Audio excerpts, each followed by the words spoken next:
Welcome Welcome to Timeline Talks. to the Timeline Talks. Welcome, ladies and gentlemen, coming to you live in Technicolor from the beautiful Hollywood Hills, California. The show where the total retail price of their advice is $0. This is Timelines Talk.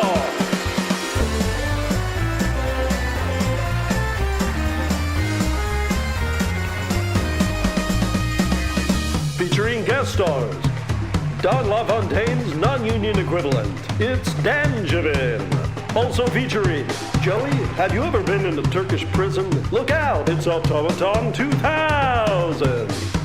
Your sleep paralysis demon, welcome Frank. And now, the man with the chatter, he doesn't have a bladder. Here's your host, Captain Idol.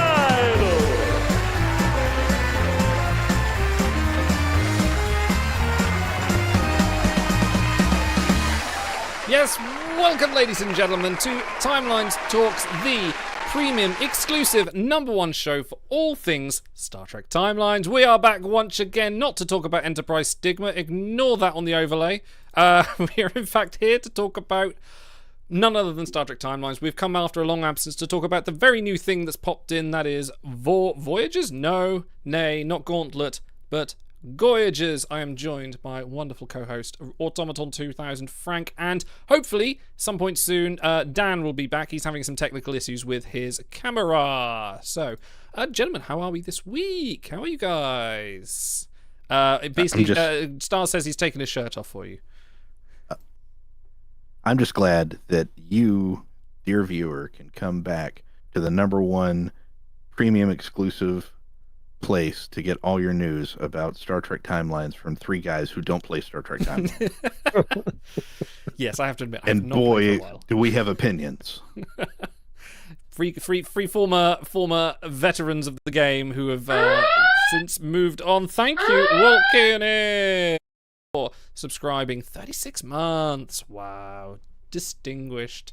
So, okay, this week we have got some bit of sad news. We're going to talk about James Darren. I'm great, thank you. Yeah, good. I gave plenty of time. We've got to talk about the upcoming roadmap. We're going to be talking about Goyages, the Honor Sale, the Empath and Thief collections, the new Voyage exclusive that's coming on the 17th, and the new collection. Continuum mission rewards. I have to remember what that meant. But very first, we have to mourn the very dear and departed James Darren, who died several days ago. Born 1936, died, say, 2024. Long time. For those who don't know who he is, you should know he was Vic Fontaine in DS9, the hologram that we all ended up loving by the end. One of Nog's best episodes with Vic. You guys have any memories of James Darren other than Vic Fontaine? Because he was quite prolific, before that. Fantastic. This is so good. Now you talk. Hey Dad, he's back. So he was. I've heard his music from time to time. He's a fantastic singer.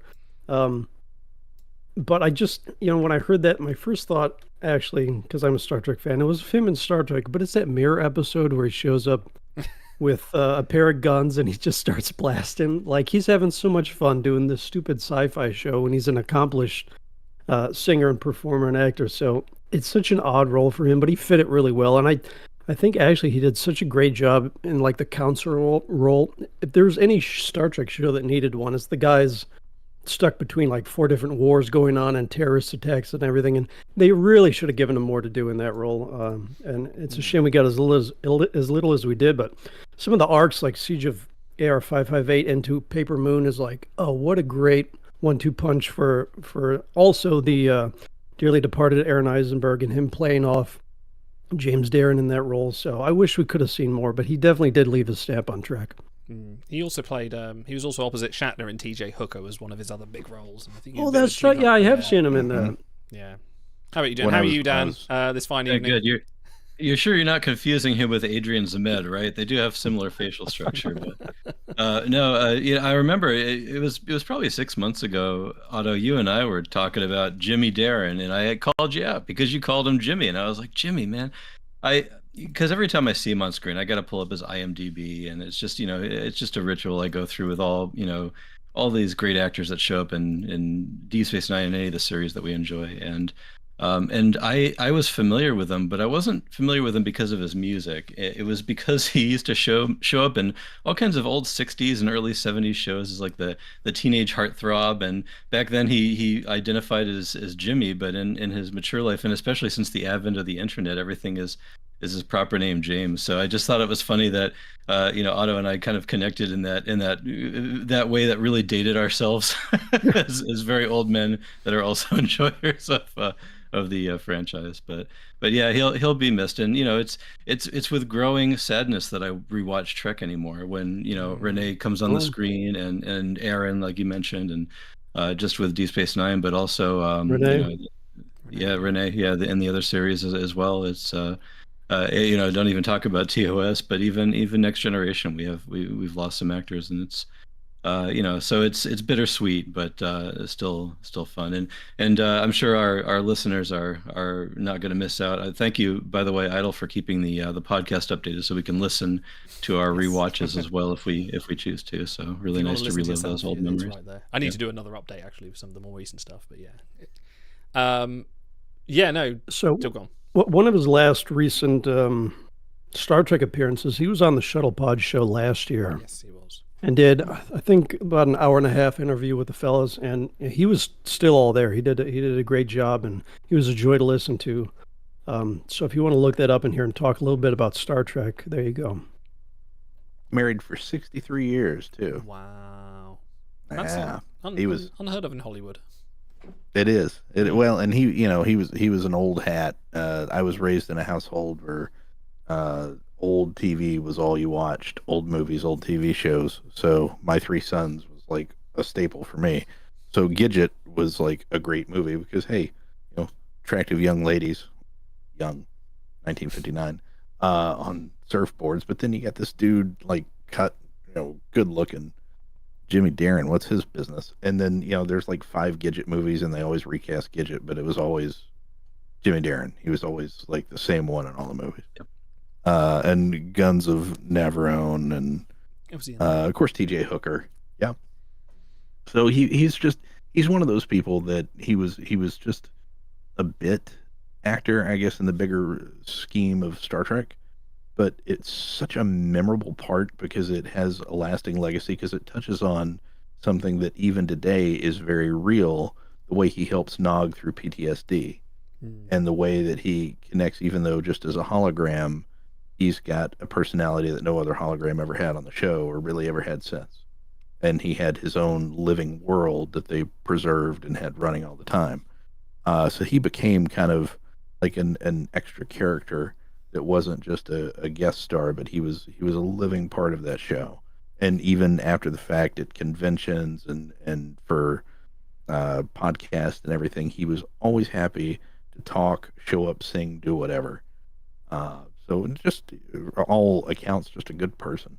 Could you imagine, like, I remember watching DS9 when they first introduced this gimmick, and there was like, thinking like, oh, they're bringing the thing from the Royale and making it a main staple. They're bringing in Sandrines from Voyager. One of the episodes of all time. Yeah, exactly. Royale. We're bringing in Sandrines, but actually he had he was a caricature of like, hey, Pally. He was very much that sort of era of, you watch the TV for the character, and but he transcended a little bit. He was insightful. He was almost like the Guinan of that show. A better counselor than Esri was.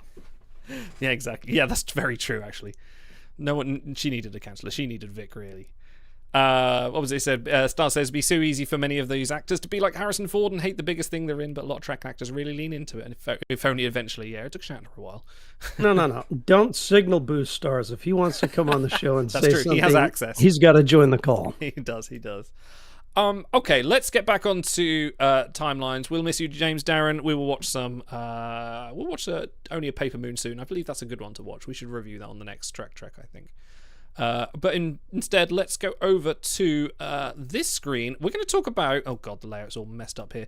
Let's talk about the road map. So they've done a few of these in the last few few months or over the last year or so, haven't they? We've got occasional roadmaps with things they're planning. This is the latest iteration. Why am I on the screen twice? Okay. Guys, talk about this roadmap with me. What's been going on while I sort out this layout? Because this one is especially balked. Stereo idols today. 2 times too many. So this roadmap came to us from one of the dev streams, I think 2 weeks ago. Yes, Frank?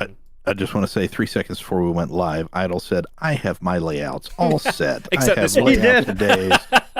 I have all this except this one. done. I should have recorded that for posterity. Please continue. Prosthetics. Yes. Yeah, so they gave us this to us about 2 weeks ago on their YouTube. So a lot of these in the coming soon have already happened. They did mention Voyage exclusive crew coming on the 17th. We believe that's going to be Bridge Crusher. I love how she has a verb in every crew name, so it's always something fun. But Bridge Crusher from Picard Season 3. Yeah, that's right. There we go. And then in development, they mentioned another event type, which they don't have a lot of traction on. They said that's on the back burner. So I'm surprised they're even talking about it while they're still ironing out this one. But I guess they want to kind of assure people that development is still ongoing. Another Discovery retrospective mega. You know, we've joked about this. There's no way they do another all Discovery mega, right? This would be number 6. Well, they're going to do it. And I think they should this time. We had the fateful discussion when we were doing like the big book talks, like, do we take off the Discovery tag as something that influences tiering? Do we just remove that? And we're like, yeah, we're going to do it. There hasn't been a Discovery mega in ages. And then all of a sudden there's now two all at once. Let's see. They also mentioned a new Fuse crew. We don't have any info on that, but we may touch on something related to that later in this show. What else do we have? We have a new Continuum mission crew coming early next week, which is the Cardassian hologram Kajal. We'll talk about her later today. What else do we have up here? Convergence Day stuff. They're already planning that for next January. And then I guess just some tweaks and brushing things up. They've been hyping the web shop loyalty program for over a year, I think, at this point. So we'll believe it when we see it. But just about everything is pointed toward Goyages at the moment and the hype around that.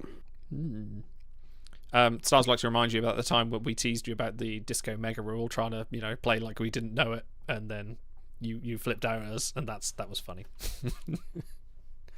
Yeah, I try to play it straight, and you guys are like, "Oh yeah, wouldn't it be great if it happened again?" I'm like, "Oh yeah, you schmucks!" Like, whatever. You can watch that on the latest best of that I made 2 years ago. It was What's a show if you can't hang your buddies out to dry once in a while? Yeah.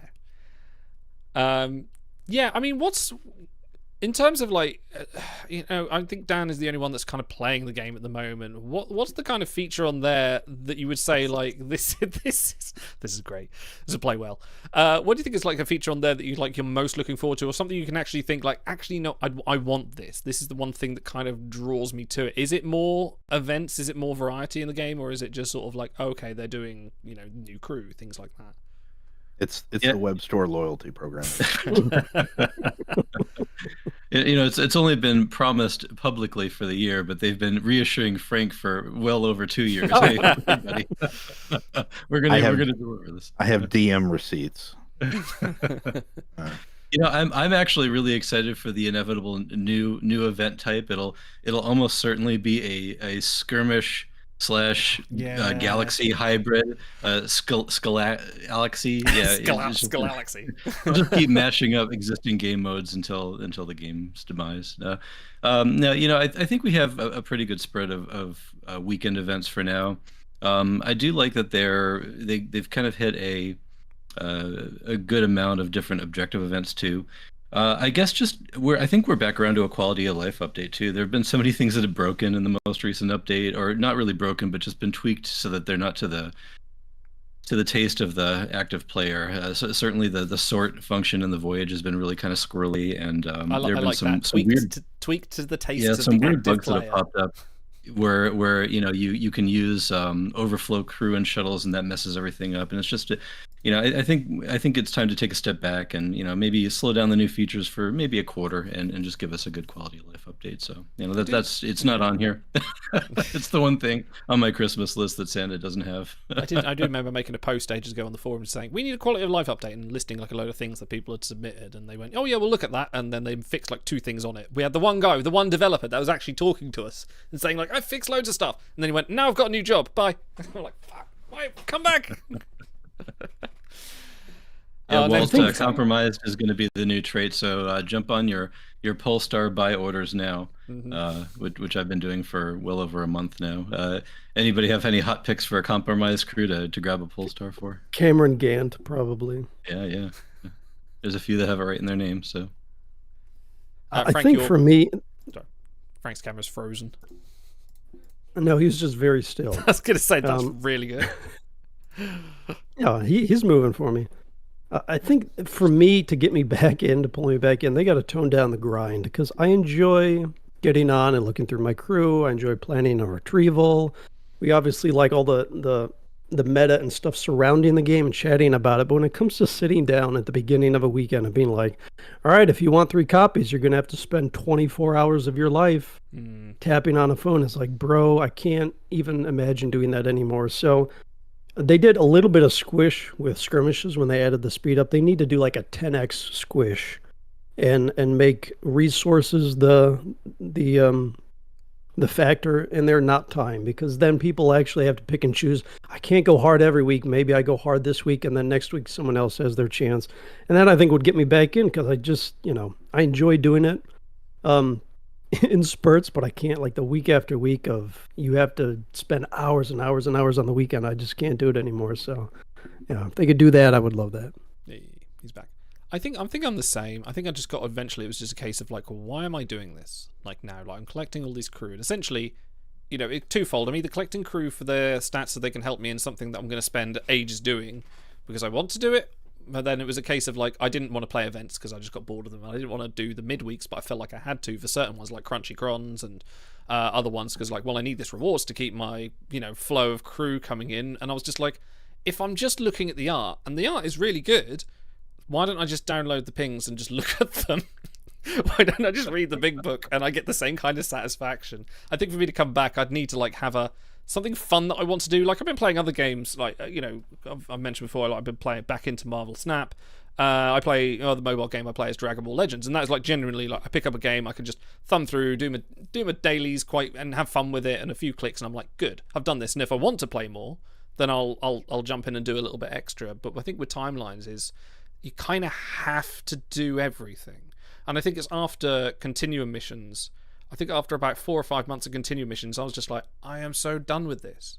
I'm done with like keep having to quip up these crew to do, quip up these 5 or 6 same crew so I can get to the end of this, so I can get the same resources that I need for this thing. And now when it came to the Voyage events, like looking at it, I was like, does this make me want to come back into it? And I'm like, no, because now I've got to look at these certain crew that I now then have to quip up and make sure I've got the resources for, then go in.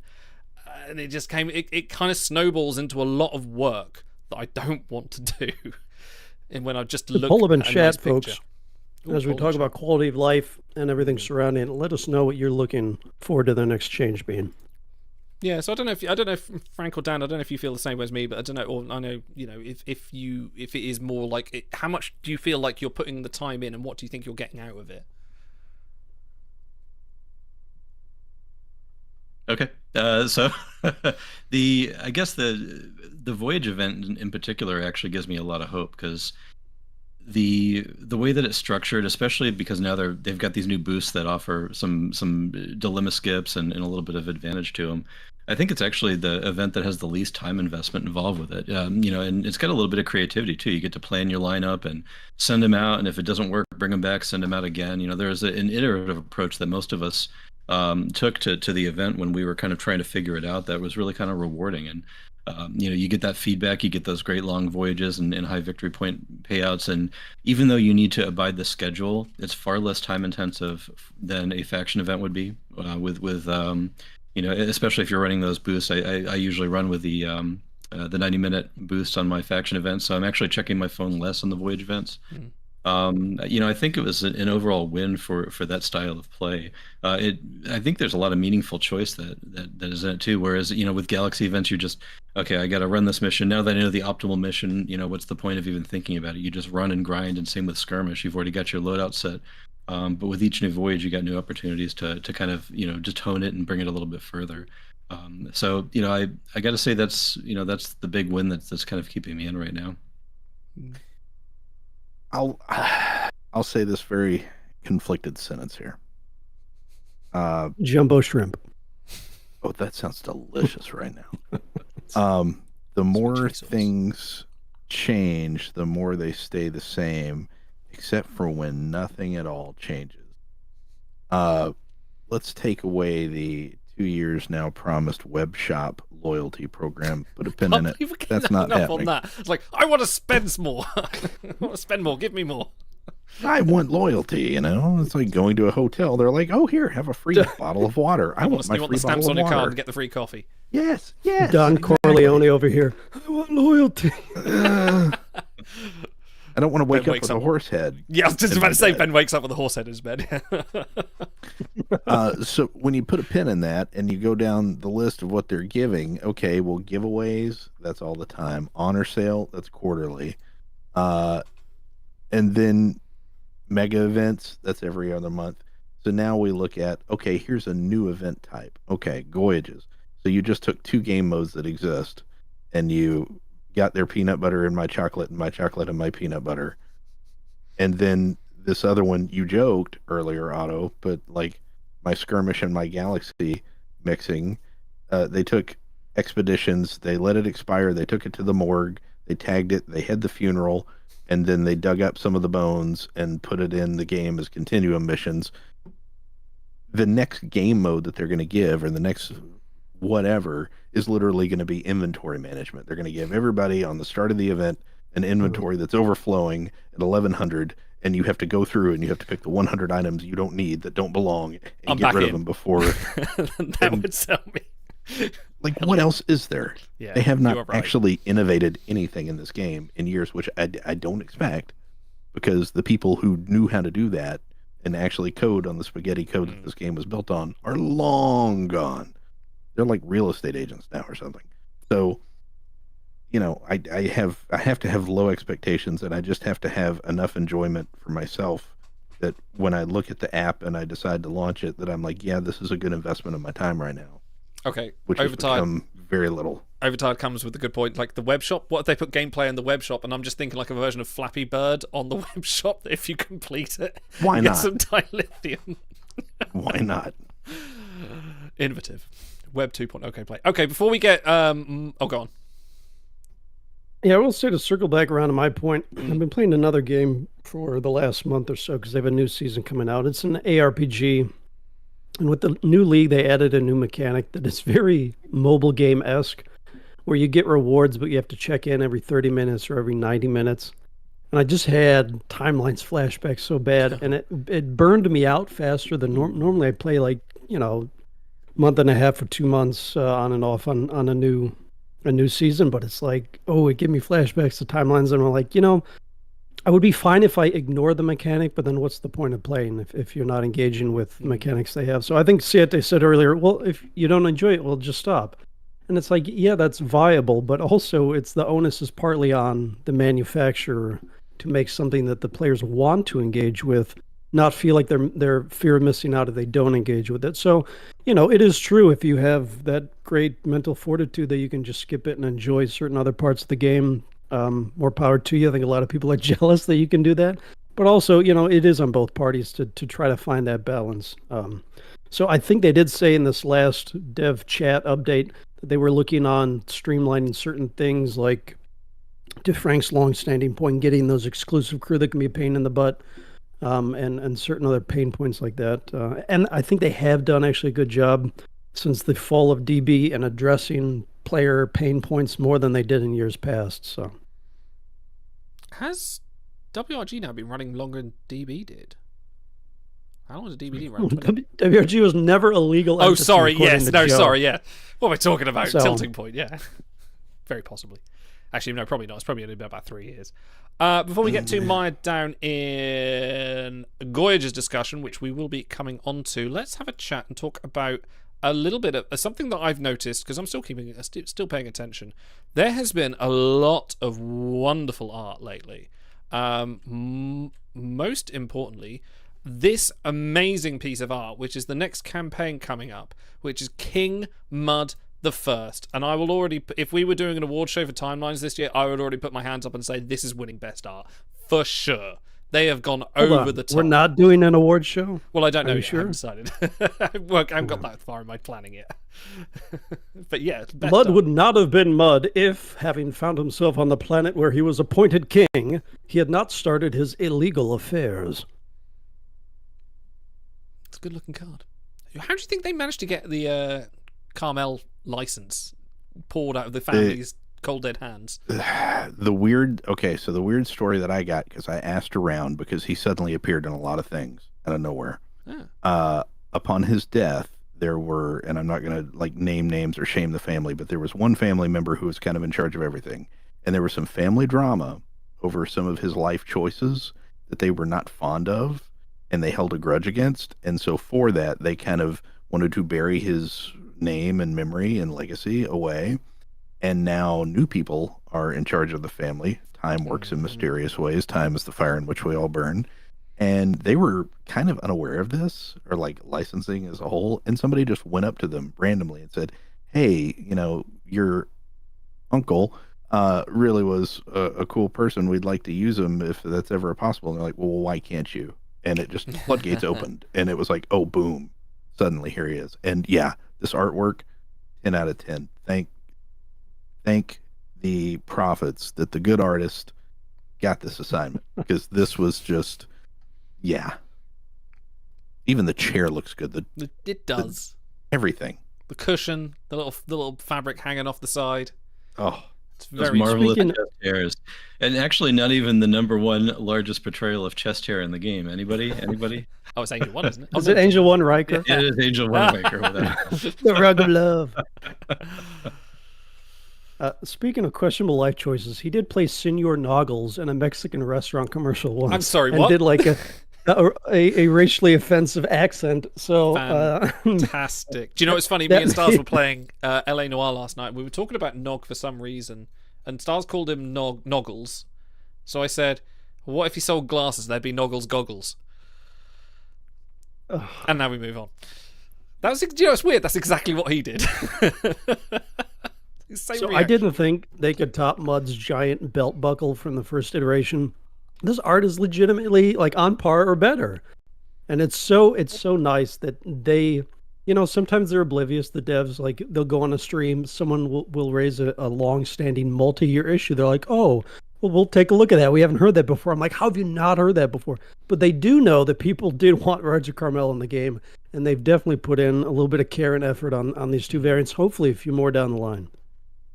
He's got the face as well, the expression where he's looking up. That's great. Captures his arrogance. It's not just this is Mud sitting on a chair. You get some crew are just this is crew staring at camera. Yeah, it's exactly the same. But this has actually got a bit of character, a bit of personality. Good artist. Get some more money for this one. Go get your portfolio out there. You deserve more. Well, and Ben and Joe, since they shared it with the community, because we all worked together to create the Gorn crew, so we saw a peek behind the scenes of how they do it. They must have known that their butts were on the line here too, because we wouldn't have let them hear the end of it otherwise. So they scanned for the perfect frame to base the artwork off of, and said, "Please, this." And it looks like we've got fairly good card stats wise here. Commander Penge, Voyage rank 13. If this is going to be your campaign buy for those people still buying off the web shop, even though you won't get any stamps, you won't get your loyalty points. No VIP points there for you, I'm afraid. But All right, hold on a minute, because Big Book podcast listeners know that Dan is the picky campaign buyer. So Dan, you're the yardstick, the watermark. Is it? We've never needed campaign buyers before. You are that watermark here. Is this worthy of the $25 Uber investment? So I have a question though. So who's the other crew? Because that's always my tiebreaker, right? So if it's a tier 3, right, we're looking at a relatively pedestrian skill set here with a command dip, primary, secondary, with a nice little edge kicker. You know, great voyage power, undeniable, but we've always been chasing the dragon of just getting the next best Voyager coming out. So, you know, I want to know what else the purchase really brings to the table here. So that's the kind of premium level is Cabaret Giorgio. And the purple is Julie Newmar. Come on, Eileen from, what is it, Friday's Child? The TOS episode. Yep. Yeah, so Cabaret Giorgio was a pack exclusive card, so you'd have to go out of your way to have really retrieved her. You know, a good persona, one that I think probably a lot of players don't really have on their roster, and I'm sure that's the metric by which they're including cards at this point, just to kind of sell these packs. You know, it's enticing to me. Will I go in on it? It's probably a wait and see. I'm not going to give you a qualified yes right now. I really, you know, sorry, I can't do it. I just, you know, I'm just that picky, folks. So I love him, but gladiatorial arena, just like.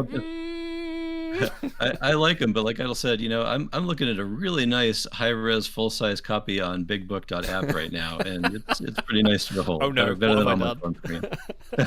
Like, wait, you know, it makes me laugh because no, what was it? There's a thread title for timelines on the Something Awful forums, and let me find out what it is because it basically sums up this game.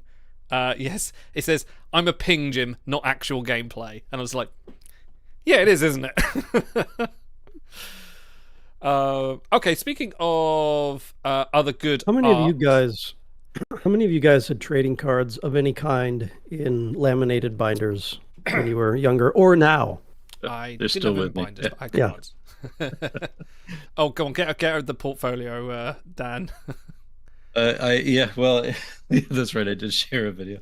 No, there's I still have all my old Magic cards from like back in 1994, 1993 even. Nerd. Yeah, they're currently, some of them are funding my kids' education, and then separately, not worth anywhere near as much as the entire collection of all the Star Trek customizable card game cards. And I obsessively chased those for a long time as well, and they're all in the closet, archive away in a nice laminated folder. Yes, exactly. So I see Frank's playing with some playing cards. Playing cards from the great hit game Star Trek Adversaries, not available anymore on Steam, iOS, or Apple App Store, but it was good for 5 minutes. Lasted a whole year. They didn't hold on to the license long.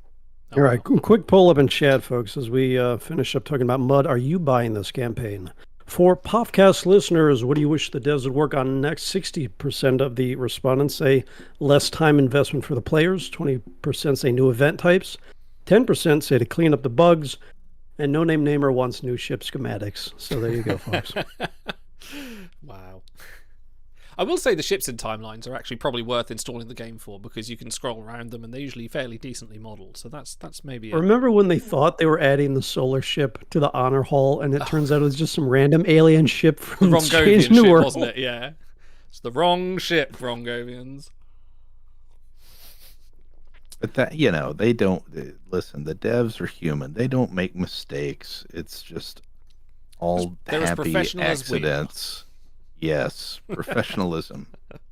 I'm going to detour things because it hasn't been mentioned anywhere, and because the captain's log is on pause right now.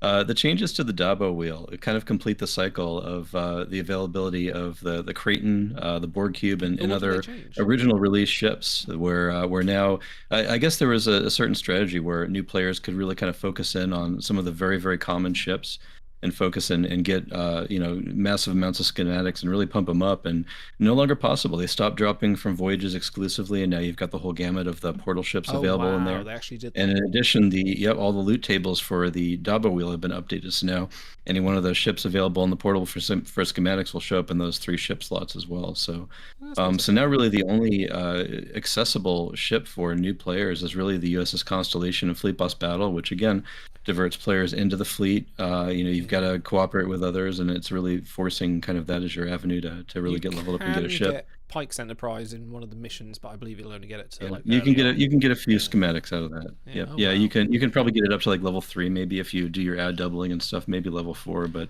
then it's just in the portal with dozens and dozens and dozens of other 5-star ships, and being able to reliably get more to even get it up to a competitive level for Fleet Boss Battle, like I think you probably need level 8. Just to be able to take down a decent Fleet Boss Battle enemy. I just don't think it's really feasible. It's interesting. It's be interesting so- to talk to like a new player. I say new player, like 4 or 5 months old, and just say like, well, what ships are you running? Do you have any of them at like 10 out of 10? Because I know within the first like 5 or 6 months due to Dabo, I had like full Crate and full ISS Enterprise. Like, it'd be interesting to see what the ship spread is there and how that affects things, especially with like Arena as well. Well, they are, to their credit, they are trying to run new OEs that give ship schematic beholds, and they're trying to give other avenues to alleviate that pain point. But to your point, brand new player starts up an account today. We always use this analogy. What are they going to get first? Are they going to get a level 1 Constellation from Fleet Boss Battles, or are they going to get a level 1 Pike's Enterprise from completing episode 10 of the missions? Right. That requires gold crew or a really good purple crew? No. For Podcast listeners, 75% of the people watching are passing on this campaign. That surprises me because in years past, we've had some regular spenders in the audience that have generally responded positive to packs and campaigns and stuff. So that's interesting to see. I'm glad you brought that up, Dan, because that is no TP apologizing for me today. That's a freaking awful choice. As someone who's made a lot of alts, it's taken longer than 6 months to get a ship to 10 through Dabo, and the strategy you mentioned is basically if it's Creighton, you spin. If it's not, you refresh, and you don't really have a lot of player agency there to try to get that. Man, that's rough because if you want to be competitive with faster skirmishing, you do need certain ships. I mean, you can do it without, but like we said, the time investment is huge. So for them to do that and replace it with a behold where you get like 3 schematics, but you only get to choose 3 of the available like 50 ships in the pool. That is a terrible exchange. So I know people have been clamoring for Gauntlet and Voyage Behold updates. I don't think this was the way to do it, to kind of take new players' knees out from under them. So would love to see a more deterministic way to farm the ships that revenue, you want. isn't it? It's them funneling into ship schematic packs. People go like, I can get these 3 ships, and actually one of those I've got like 9 or 10. Maybe I can get the last one if I spin here. So yeah, I can see. And yeah. I didn't know this. So yesterday in the Discord, a newish player showed up and said, "Hey, I missed my account. I had to buy a new phone, so I lost my previous account and had no idea how to like create a DBID account, email, password, all that." So I fired up a brand new account and took screenshots to walk him through the process, and saw the new LTOs for a brand new account that I've never seen before. Oh yeah. And they've got like specific starter packs that give very specific things that don't see anywhere in the game. And then they had an LTO that gave you a copy of Mirror McCoy, Captain Janeway, and like somebody else, another purple, plus some ship schematics, like crap, for $25. And it's like, what good is this? It's not even a full ship that you get. And just like Predator, because you would think that these must be good crew. This is going to help me. And they're not. I dare say that if for an introductory offer, if they would give like a top 50 crew, you would get players to spend more because they would have that on their roster. And then when they get another new crew, they say, oh, the one I paid for is way better. I should probably pay for more. And that's, how you get them. You don't give them a crappy one. And then the first event they play, they're like, oh, this new crew's way better than what I paid for. I guess I won't do that again. The problem is, and like a lot of other mobile games have this problem, is like what I'm finding with Dragon Ball Legends, when I come back into it, it's similar things. You have a load of essentially crew, and they're all, we have so many gold crew in that they have sparking, which is like the top level crew, and there are so many of them. I look at the stats and I go, well, I don't know what the good ones here, I don't know what not. Like what's the current meta on here, and like we don't have anything in the game to say this is a good card, you should buy it. If they had something like the Big Book tier system, and when you had like that, this is a tier 1 card, we're going to give it to you for a tenner, best card in the game, won't depreciate in value for 6 months, get it now. And then, yeah, you're right, they would probably go and buy more, but otherwise a gold is just a gold. We've all made bad decisions buying golds. Well, I know I have. You just a bunch of worthless gold. Yes, indeed. No, I've had a couple of wrong trigger. large wines. That's my wife. Okay, speaking of other good art, let's go on to Wizard Hammer through the magic of science. Believe. Hammer's telepathic abilities allowed him to confront and contact the consciousness from the Ionian Nebula to resolve the situation. I believe this is going to be the first Voyage exclusive. Am I right? Voyage event exclusive. An event reward. Event reward. Sorry, yes, I'm missing my terminology. You leave a game for several months, you forget all about it. This is really nice art as well. I mean, I don't think there's a single dud in the Elysian Kingdom crew. I think they're all pretty good. Am I right? Am I wrong? Anyone? I don't particularly remember. I think some of the purples actually have good collection value, but only people that need purples, like Nightmare Mode enjoyers. I was just thinking of the art, to be honest, more than anything. Oh, yeah, no, yeah. Ortegas is great. Talia and Runa is very, very good. I love that dress. King Ridley, for non-gameplay reasons, I really enjoy. I will say, though, I have a bit of a quibble about Hemmers, because what I remember, and maybe you guys are with me, maybe you're not, when I think of that episode, Hemmer in that episode, you remember, like, at the end of the episode, when he's finally getting into it, he has a big grin on his face, he goes, magic, or whatever, and he presses the communicator. He's got that big smile on his face. Yeah. Right, and he's very flamboyant, and this one he's kind of, like, scowling and a little bit reserved. And I wish they'd gone with, like, one of the few times that we see Hemmer actually let his hair down and have fun. Yeah, he's very sort of he's sort of just placid in this. There's nothing to him. Yeah, but he's definitely having more. Kind of that was the episode that sold me on Hemmer, and I was just like, brilliant. I like this character. He's got a bit of wit and charm to him. He's got, his playfulness, and then they killed him 2 episodes later. But never mind. Is anyone here? Go on. Is anyone here, if they were playing, going after him for gameplay reasons? Yeah, I gotta say it's kind of a tough sell here because we just got 4 free copies of Displaced Boimler, exact same skill set, about 50 more Voyage power. Clearly, I mean, some different traits on this character here, but starting out kind of underpowered for my roster. I think there's going to be a lot of energy and excitement around the Voyage event that's kind of driving things. So maybe they figured this one would ride just on the art alone, but the gameplay is certainly not there. I will be going to obtain copies of him this coming up event for the Voyage event, and we'll discuss why in the next segment. But he will be needed. We'll just say that. And usually with the art, I was going to say, if you just go to Google Images and just type in like Hemmer or Elysian Kingdom or whatever, you'll usually find a still that they used, and it's like, oh, there's the art. And I'm actually trying that over here, and I have yet to do it, but I might have misspelled Hemmer and or Elysian. So do we often see like sleeper hits. Like I remember advocating for various crew that were in the sub 100 ranks because they were quite a good skill set. Side dip eng isn't completely uncommon, but like you said, Dan, people have been given free copies. Is there any with his traits? Andorian, Einar, maybe spiritual. Like, is there anything on that? I don't know if they've actually done anything with the Voyage traits yet, like changed them at all or done anything good with them. Is it worth keeping him for a rare slot on that occasion? Yeah, I'm only really seeing 4 antimatter seats there. So if they do another expansion, that's interesting. And there's some collection impact. Right now, I think the Andorian collection's more than maxed out, so you don't really need him to finish that off. Elysian Kingdom's a vanity set, so really only 2 stat boosting collections that are going to matter for a late game roster.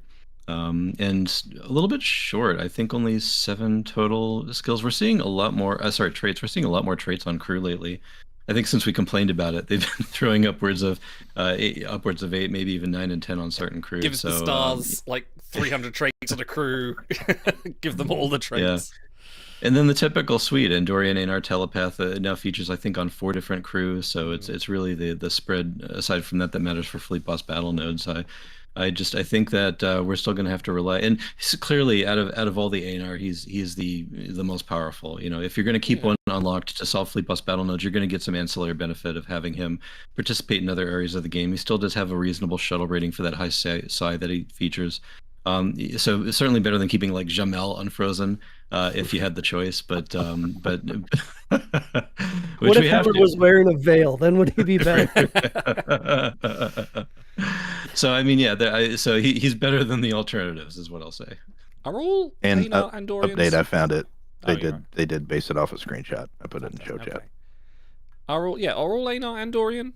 Is there a specific? Because what's the point in that trait if they're if everyone's Andorian? I believe. I think Andorian means like from the planet Andor, but Anar like a sub. Right. Okay. Because I was wondering, are they featured? They must be featured in the Andorian collection then, because they've got the Andorian trait. So yeah. Okay. Look, I don't want to get canceled on Andor. That's like our second biggest market right now. So let's be careful what we say.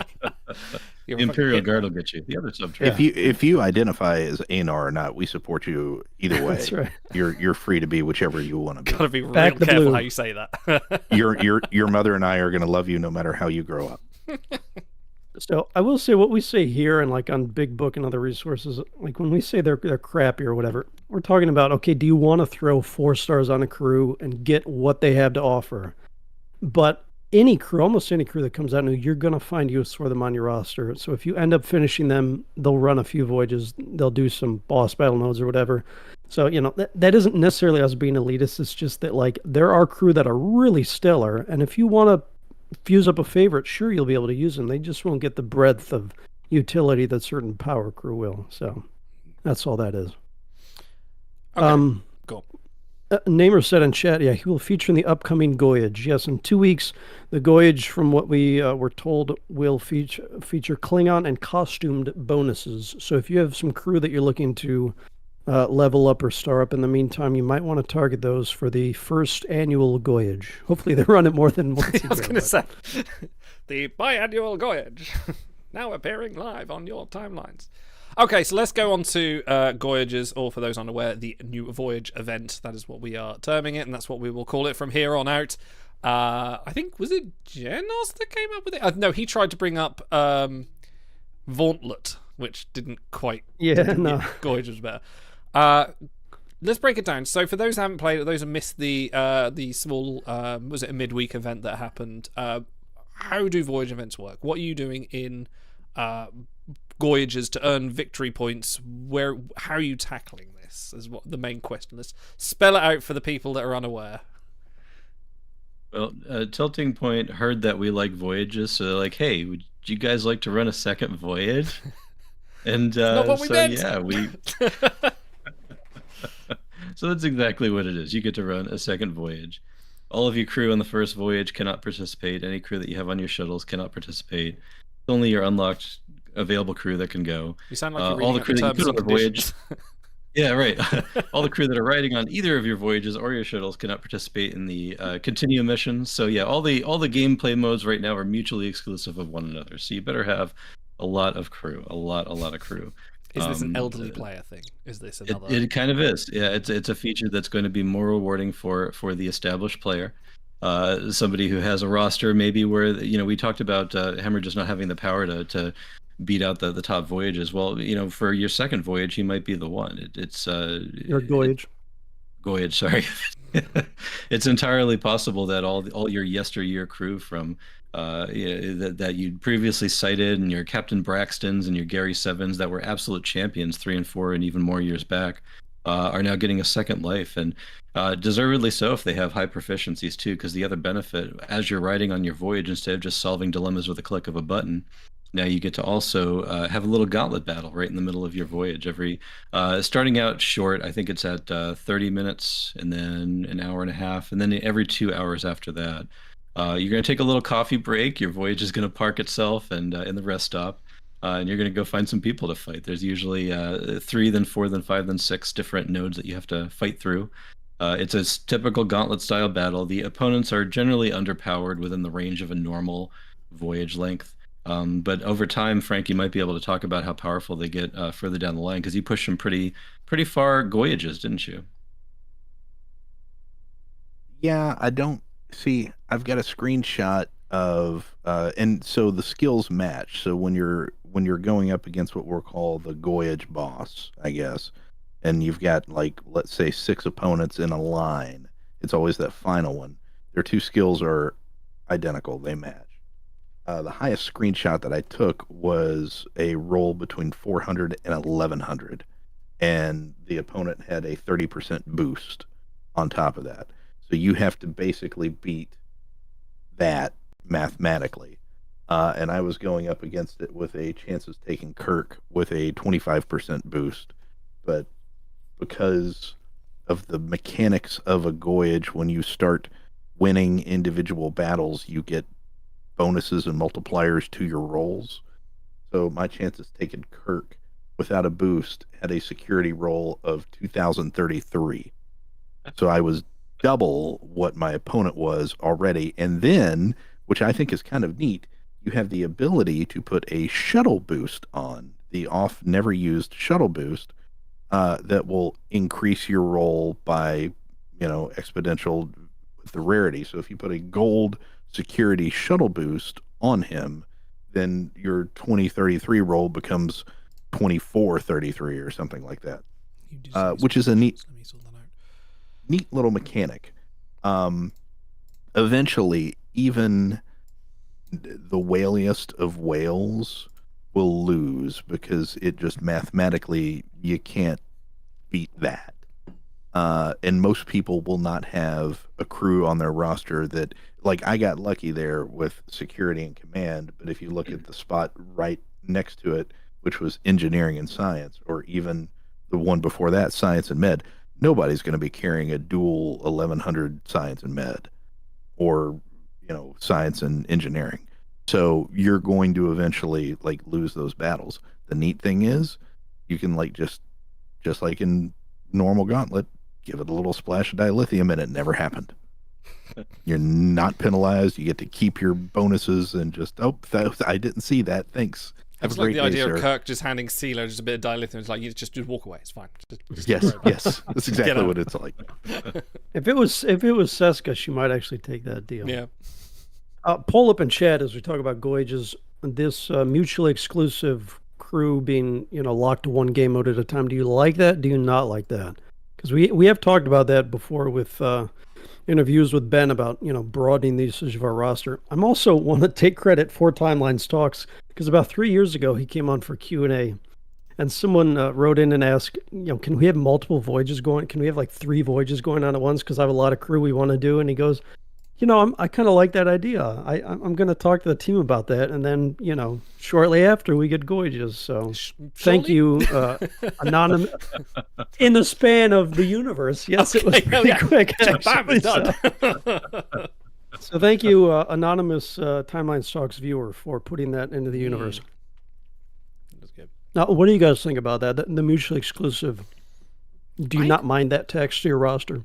I've never really minded that. I mean, when I was playing, I had the advantage of having a huge roster, so I had like lots of people to choose from and loads of crew slot space. So I could have, if I could unfreeze, I like the idea of using lots of different crew for different. You imagine yourself as a little fleet admiral. You go, right, I'm going to put these crew on this one. This is captained by Tosk and his amazing crew of Waxana Troy and whoever, and Vargas. Fantastic. And then on this voyage, they're going to give them this ship, and they're going to go out to the Arcturus arm and do an exploration there. It's kind of the fantasy booking of like, it's fantasy football for Star Trek a little bit. You put your team on, you get your points, and they come back. So I kind of like the idea that you have to use them in separate areas. I can understand why people with smaller rosters or rosters where they're more reliant on 1 or 2 different crew, that would be more of an inconvenience. And I see it applying to people that have long said, hey, I've got a lot of crew, I want to do something with them.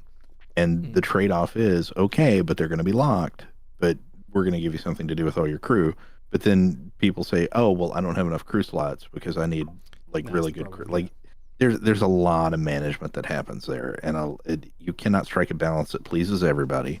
You end up hurting or locking out your lowest tiered players, newer players that can't compete. Although they need to get rid of crew slots, really. That's the end of it. I mean, I know a lot of people have spent money and put into crew slots, and there's probably going to be a way to refund them. But at the end of the day, if they want to say, hey, you can use more of your crew and lock them up, they just need to say, like, okay, just have all your crew. because what's the point? It's an artificial limit that's there to get a little bit of cash out of people. And if they refunded crew slots, Frank's grandchildren would be going to dilithium college I don't think with it all would the money refund. he's I think it getting would back. be. I don't have that many. I have like 450. Bro, don't have do that you many. realize what you sound like right now? How much is the price It's of a banana, Michael. How much I don't is a have banana? a problem. How much could that be? What? Not naming any names, people in the community that have max tier crew slots, triple what I have, but that's okay. Yeah, and Namer in chat, our favorite human, brings up, if he is human, sorry, I didn't mean to identify you as human. He's Anar. Anar, yes, our favorite Anar, brings up a really good point that, previously we've only had a 2-hour, voyage, and now we're about to have a 4-day one. Your crew on that voyage, if you don't reset it and resend it, and you just keep the same crew out, they're screwed for 4 days. You're not seeing them anywhere else in the game. Okay, my question is, when you hit a node, when you hit one of these bosses, because I have no idea myself, so I'm kind of being Mr. Layman here. When you hit a node and you encounter a gauntlet and you go through your gauntlet steps, does that do the gauntlet thing after that boss of degrading your crew stats, or do they reset at the end of that for the next gauntlet hit? Everything is refreshed. Everything is refreshed. You get, okay. Yeah, so the next after 2 more hours, you start brand new. Okay, so you could potentially sit and run like a 20-hour voyage and just keep boosting it and using, if you're you confident can just in the stats. Keep the same crew on one voyage for 4 days. And in the screenshot there that we had where you had the battle, that was the 6th battle. You assume that I've used other crew up into that point in the previous 5 battles. You can refresh them every time. So I can use that same chances taken Kirk and just keep spam refreshing them, just like regular Gauntlet. And there are boosts that allow you to do that too, so you don't have to pay dilithium to actually do the refresh. But it's the same mechanic and basic strategy. It's just you take whoever you've got that's the strongest, and you just keep throwing them into battle. And this is where the inherent flaw begins to unravel that we'll get into. Is there's no upper limit from stopping someone from doing this ad nauseum, and just 2 hours time is the only thing stopping them, because once you hit 2 hours, then they can just do it again. And every time you beat the boss or go through your thing, you get another VP multiplier. So the VP that you're getting passively, just as you go through, and Voyage is like, my ship encountered a passing little gimmick in space, and it opened up and a crew popped out. And it gives you VP. And the VP it gives you is based on the multiplier of how many successful gauntlets you've gone through, and it only goes up. Okay, so that's going to be my next question is, how does victory points work? How are you earning them? So it sounds like are you getting them from the gauntlet stage at all, or is that just getting you the multiplier? You get small drops from Gauntlet. Right.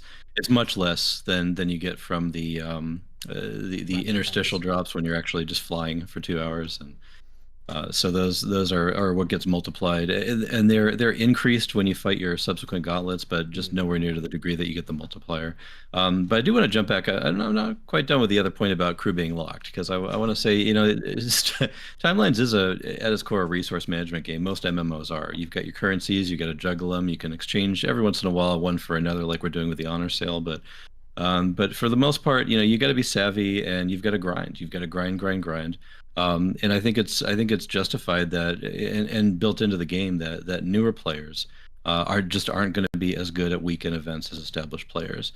So there is a real reward for people that have put in the time and really have put in the grind to make sure that they have a good, well-rounded roster. Newer players can still participate. They just need to leave their voyage on the sidelines, pause their shuttles for a weekend. Maybe selectively choose where they do their continuum missions. Maybe once their voyage is done and comes back, they can knock out a few nodes in their continuum missions and then put them right back on a new voyage. So it's certainly possible. There are options that a newer player has to take.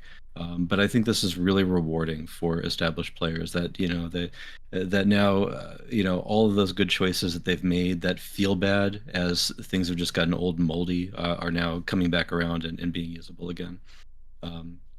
So to talk about the victory points, though, because that's the real meat of this, is how high can you get in the event? How how deep can you go? And I think we're very quickly seeing the answer is yeah, you need to not only stack your voyage with as many of those advantages as you can get, and use it's nice that we can use our boosts now too. That always kind of felt bad. I had all these great gold 5-star boosts laying around that I never used to, why would I want to pump up the med on my shuttle every once in a while? But now we actually get to do it when we're doing these gauntlet fights. I love taking old assets and making them usable. I think that we're seeing, because of the multiplier on how deep you can go in your voyage, we're seeing a real advantage to certain types of currencies that really haven't been that valuable before. The voyage token to extend your voyages, certainly dilithium if you just want to pay to extend it, and also the equipment too. There's going to be a real strain on equipment, as we're now not just equipping 1 or 2 gauntleteers to get them to a stronger degree. But now we're going to have to equip 12 different Voyagers to get a maximum voyage to send it out to 16, 18 hours and beyond, in addition to doing refreshes. Now we've also got to mine the proficiencies too and get those bumped up. So we may be using different types of equipment just to be able to get those optimized. And that's really quickly going to drain the coffers we've gotten for the past, 4 or 5 months we've been playing continuum missions, and really making a nice stockpile of those qubits. Those are going to be drained real quickly. Mine are already starting to tick down, especially on the tight ones like Med and Eng. So it's going to be an interesting resource battle going forward, with people pick their shots and really go for these long voyages and see how far they can get. For podcast listeners, do you like your crew being locked to one game mode at a time? 38% say yes, I can use more of my roster. Another 38% say no, I can't staff everything at once. And a quarter of people say maybe, but I need the crew slots. I'll put in through my hat in the ring as the last one to answer here. I do like it. And I'm an altaholic, or I was. And the reason is, when you're new, every choice you make matters. Every crew you get does something on your roster. And like Dan mentioned, it's nothing new that you can't run everything at once. If you're a new player and a faction event comes up, you have to pause your voyages, or you have to significantly reduce them. They may be going 6 hours, you put in a lot of work, you got some fused purples, you're hitting 6 hours, and when that faction comes around, maybe you're down to 2.5 hours because you take off your top 12 crew or whatever, put them on shuttles instead. So that's not a new thing. We're not going backwards in the game.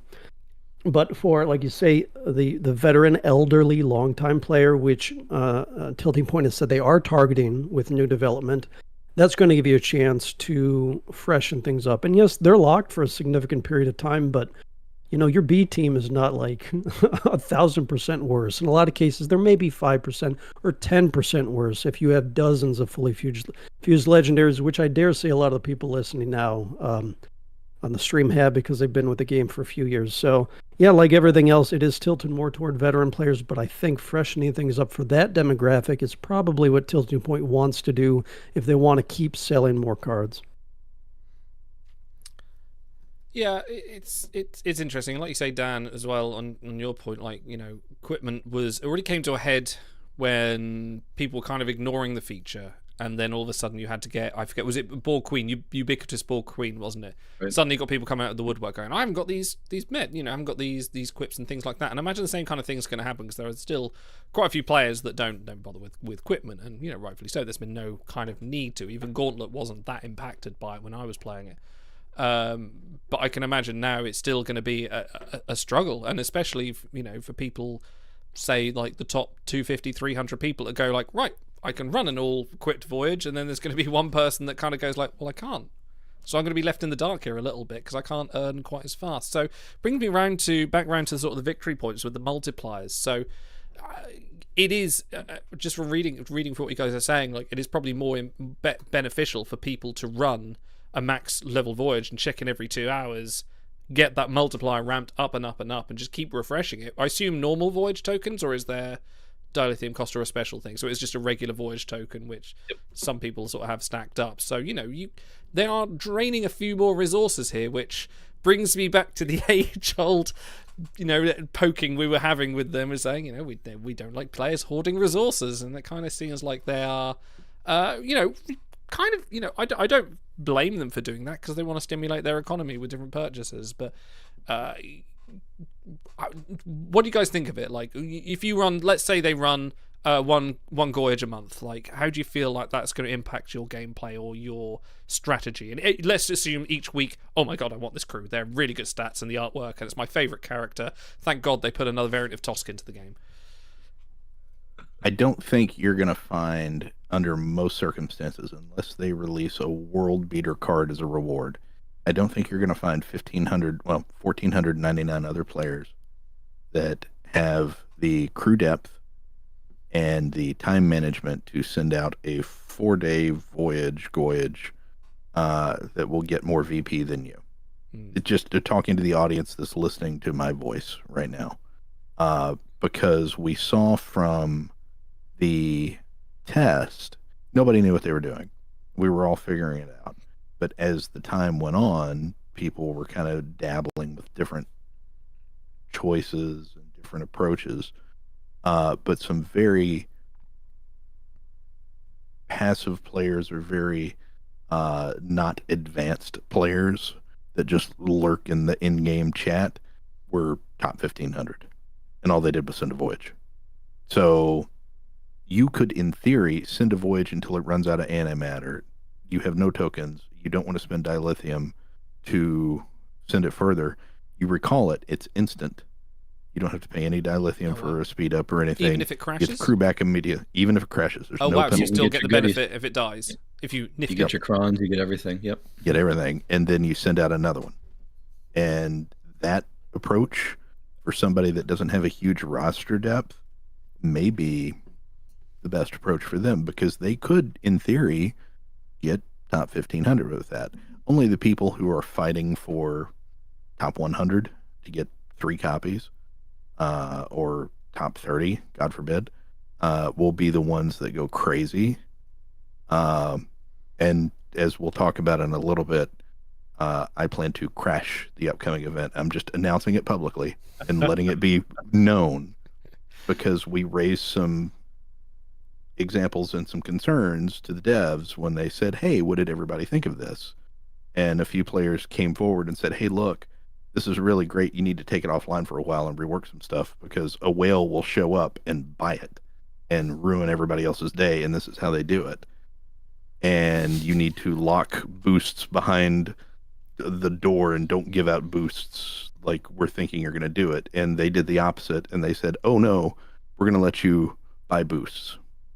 And it came to pass. So I said, okay, last warning, because you've seen what the ugliest Voyage you can send looks like in the screenshots, with 5,100 antimatter and 12 fully equipped crew.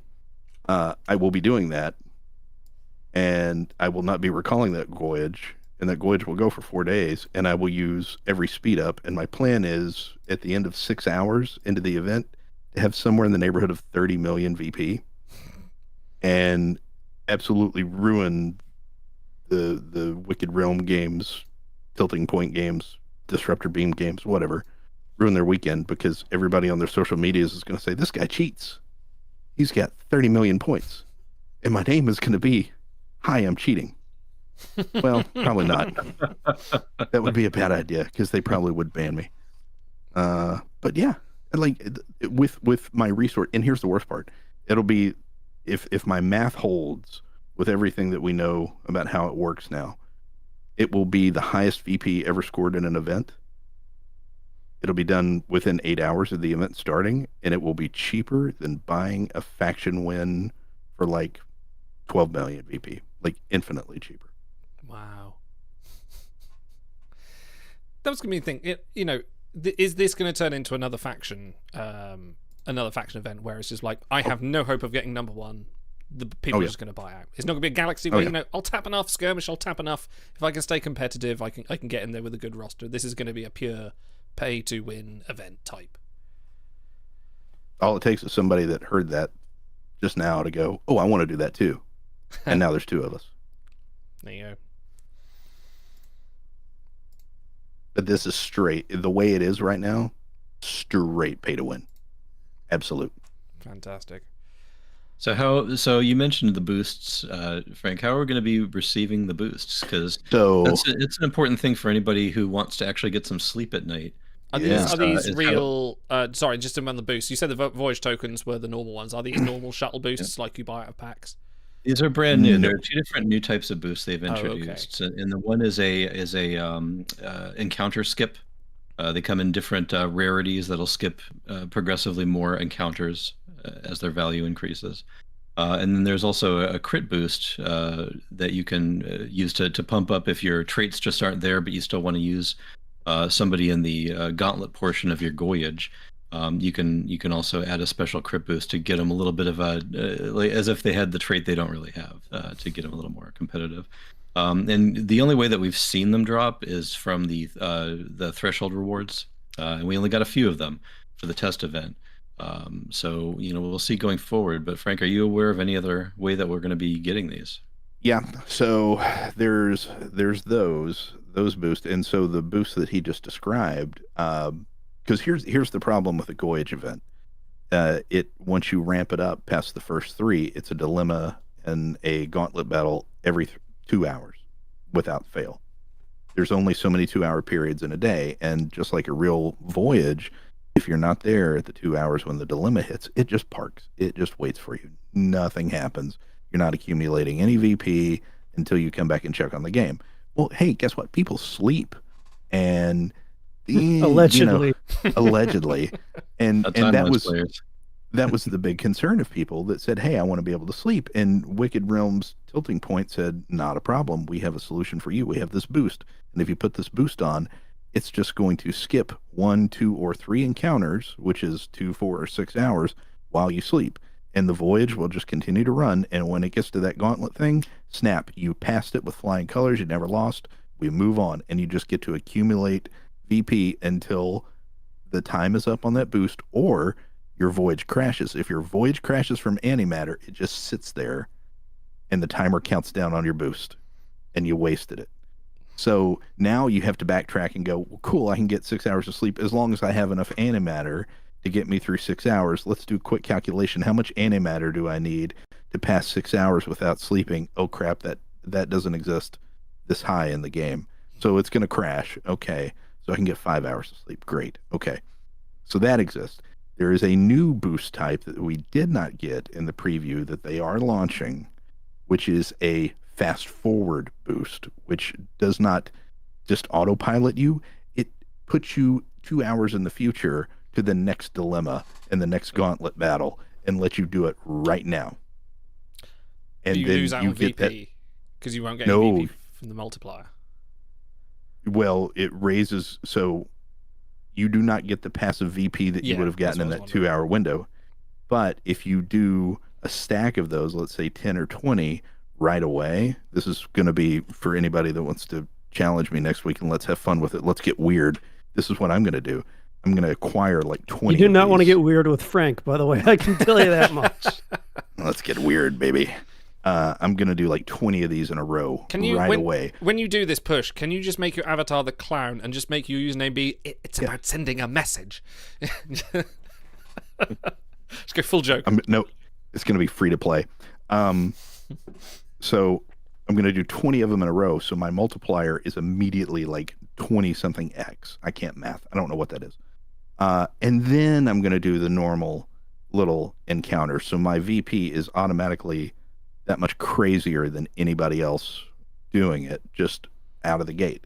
All of these boosts that we previously got only in thresholds and everything are going to be for sale for cash money in an LTO that pops up for like $24.99 or $9.99.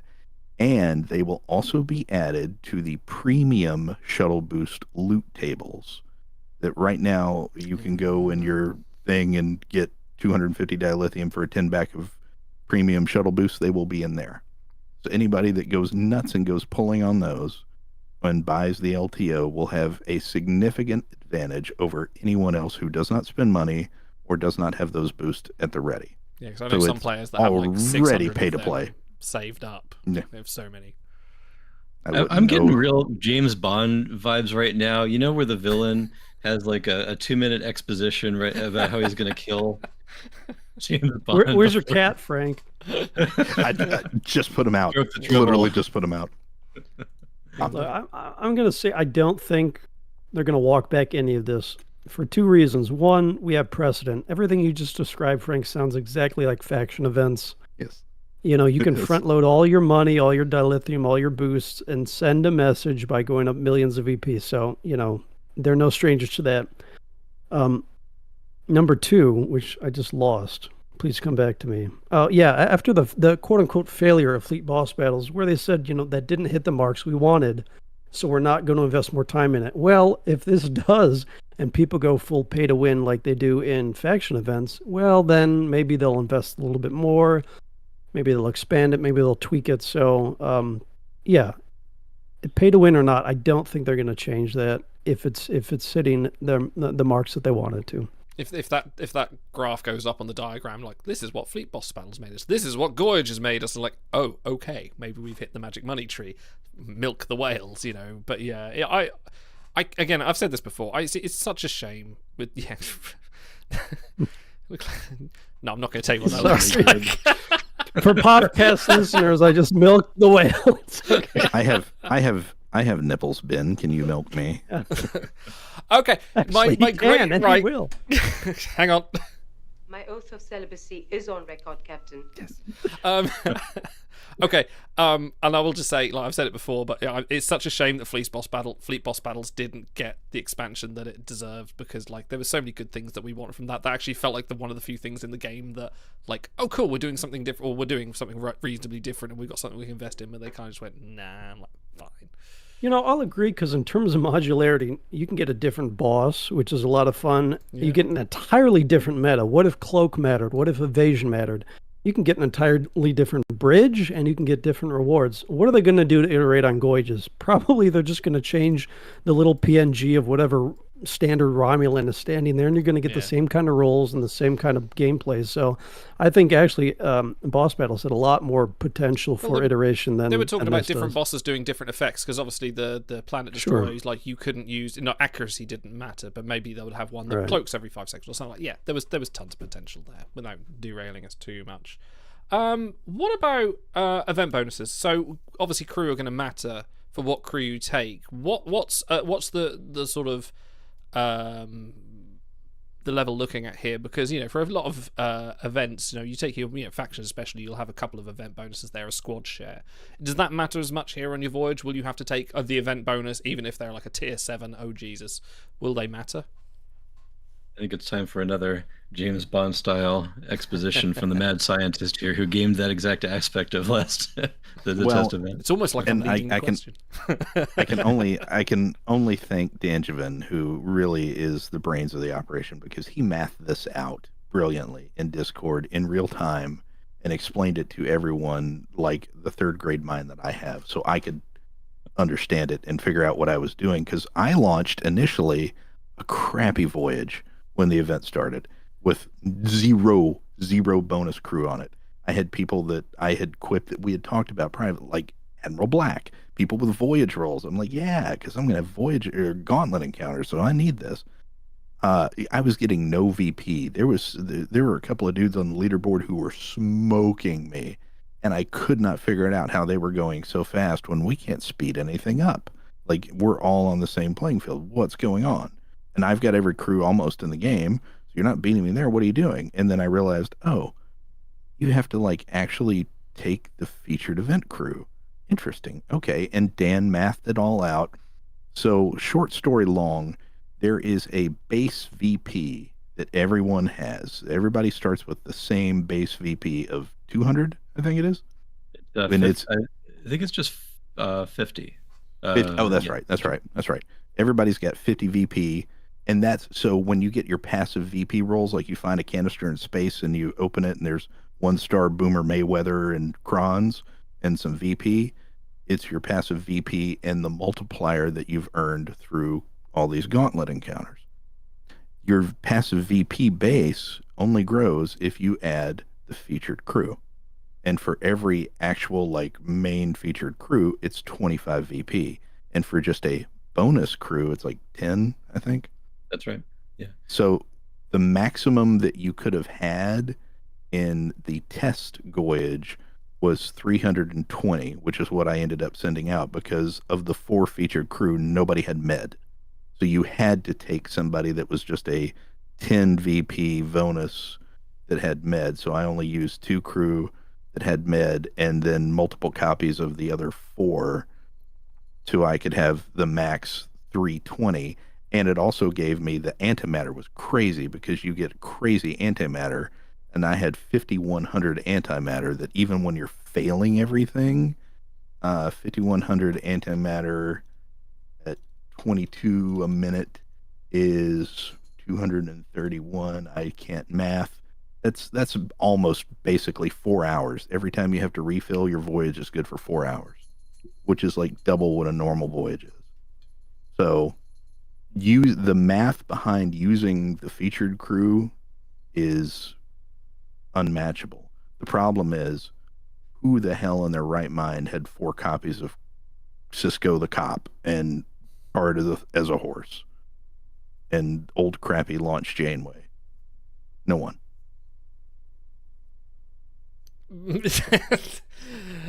The finger of doubt resumes.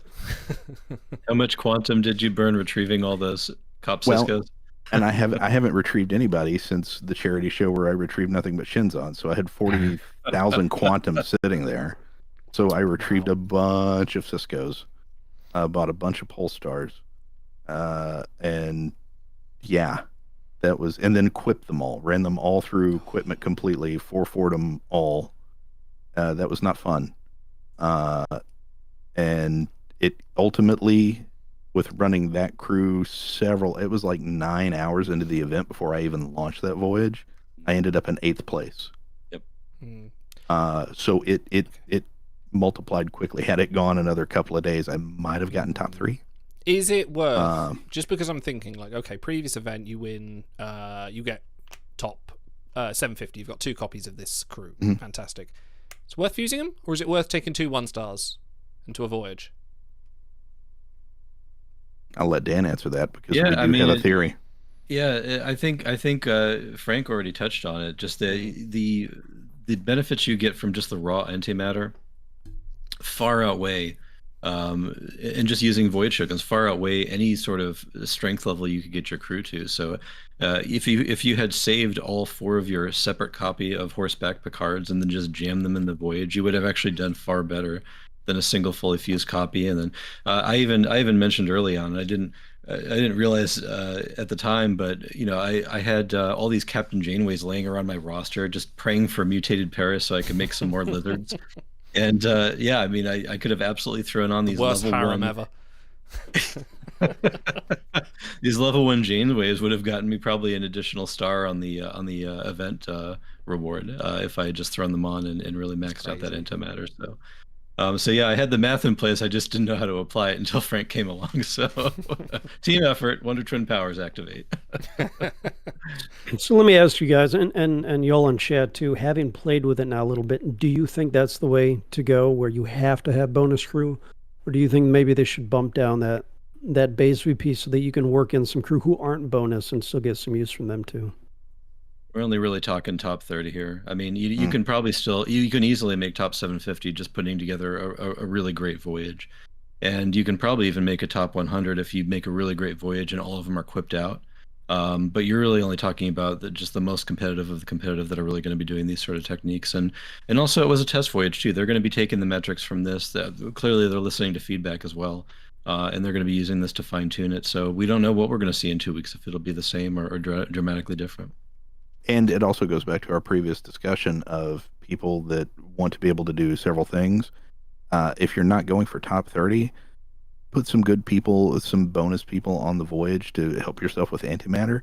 Send a good voyage out on the regular voyage so you can get like actual useful crew, go for the elusive gold, whatever. Don't hinder the rest of your gameplay for 4 days because of this shiny new thing, because this shiny new thing can be worked very passively. And unless you're trying to win, you'll get a gold if you just show up and try almost. Because I don't understand, like the people who aren't going to get top 1,500, they're going to only be voyaging effectively for like 2 days.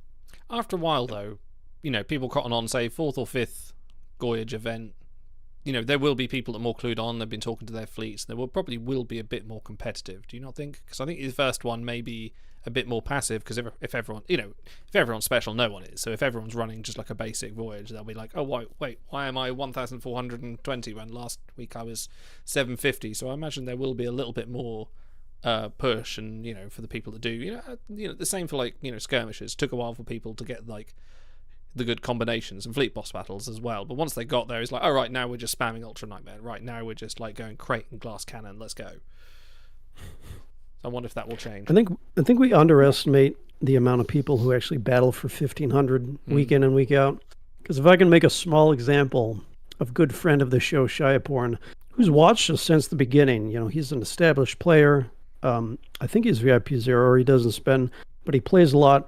And it was almost like tradition in one of our Discord servers where week after week he'd show up at like 15:04 or something because he's in a table read with Denzel. So there are so many people that are like a hair's breadth away from getting there. And it's not a matter of skill. It's a matter of people have real lives. So, it's easy to say, oh yeah, if you're a good player, it's a 1,500's a natch. But, it does happen that people just barely miss out on it. And any kind of optimization you can work out to get you a little bit further along during that weekend is really going to pay off. I appreciate him not ruining my immersion. I've seen him acting live in theater before, and not once did he pull out a phone mid-read and start playing Star Trek Timelines. It's faction event weekend, man. Yeah. I guess just the final thought that I have about this is, there's maybe a few hundred that will see this podcast over the coming weeks, and maybe if we get a tool online, somebody in chat had shouted out, maybe we'll have some tool support from Datacore or otherwise. That might touch a few thousand users of the Datacore. Am I saying it like Pulaski? And then. One is my name. It's not. But the vast majority of the tens of thousands of players who play the game have been trained to do voyages in a very specific way for a very long time, and engaging with this event really isn't going to change very much about how they send them out. So that cloud of players that's going to aggregate around the 3,000 to 1,500 spot of the people that actually compete in the events and really try hard to the best of their ability and knowledge. You really only have to do marginally better to really make it in. So I'm not too concerned for anybody that wants at least a single copy of a gold, with the knowledge that they've gained here today to really be able to achieve that.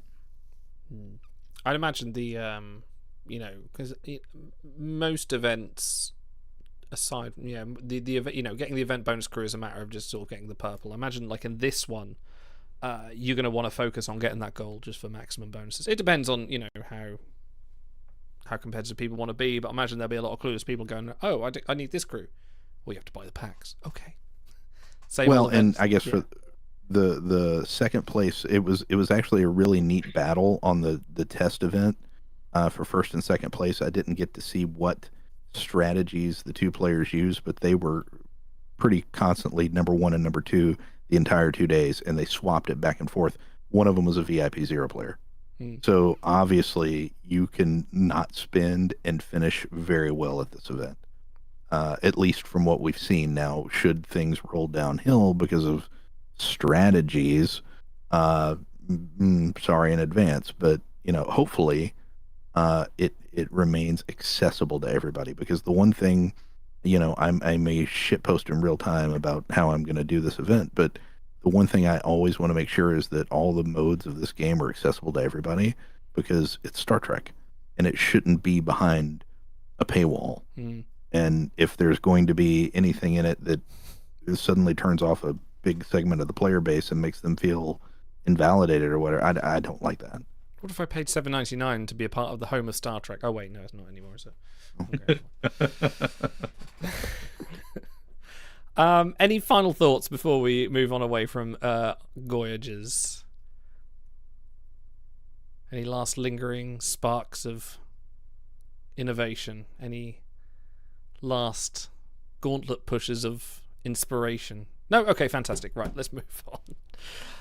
No, thanks Dan, thanks Frank for doing the hard work of breaking all that down. I know you guys have been sort of hard at work behind your calculators getting all the event details down. Dan, I think you got a post somewhere. Did you put it on the timeline? I think you did put it on TT somewhere, the Discord.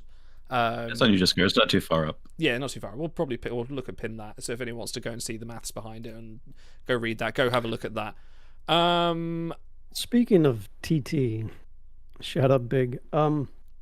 To backtrack, actually, I forgot I wanted to mention, as we were talking about Jimmy Darren, our server icon on Discord when he first started was Vic Fontaine for years. So, that's just once again, shout out to James. Actually, it's still my forum avatar. That's the one I picked. It's the one from the in-game. Okay, let's go over to... Let's have a look at a few more crew, because we haven't done it for a while, and I'm getting relapses. We need to analyze crew. It just has to happen. Are you, based off this discussion we've had, are you itching right now to reinstall and come back? Like, no. Are you firing up your account today? Not. If anything, it's pushed me further away from wanting to reinstall it. Stars is already in a fleet right now. He's jumped out.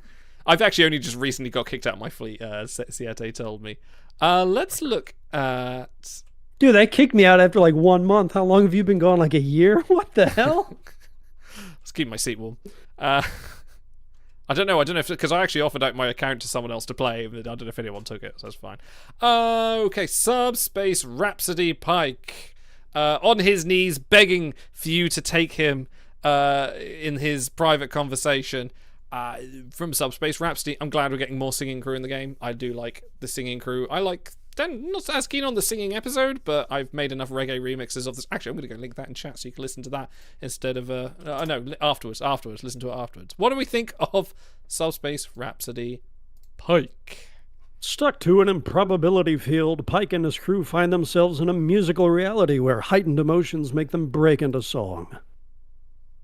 I was so happy when I just saw this crew in Discord before I even released. I sent Stars a message who loves this episode. And it was so cool. Like, Anson doesn't have the best singing voice, which he would be the first to admit. So they gave him this like truncated patter song. It's like 1.5 minutes. All the other songs in that episode are like 3 minutes. And he does this back and forth with Patel. And it's a lot of fun. And it's actually probably my favorite of the episode. So I'm really happy to see this crew in game.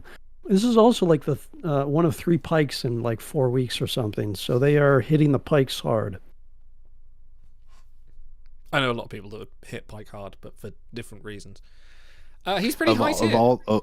Of all the crew that we're going to look at today, which is only Pikes and Kirks, there's only Pikes. various Oops, all Pikes.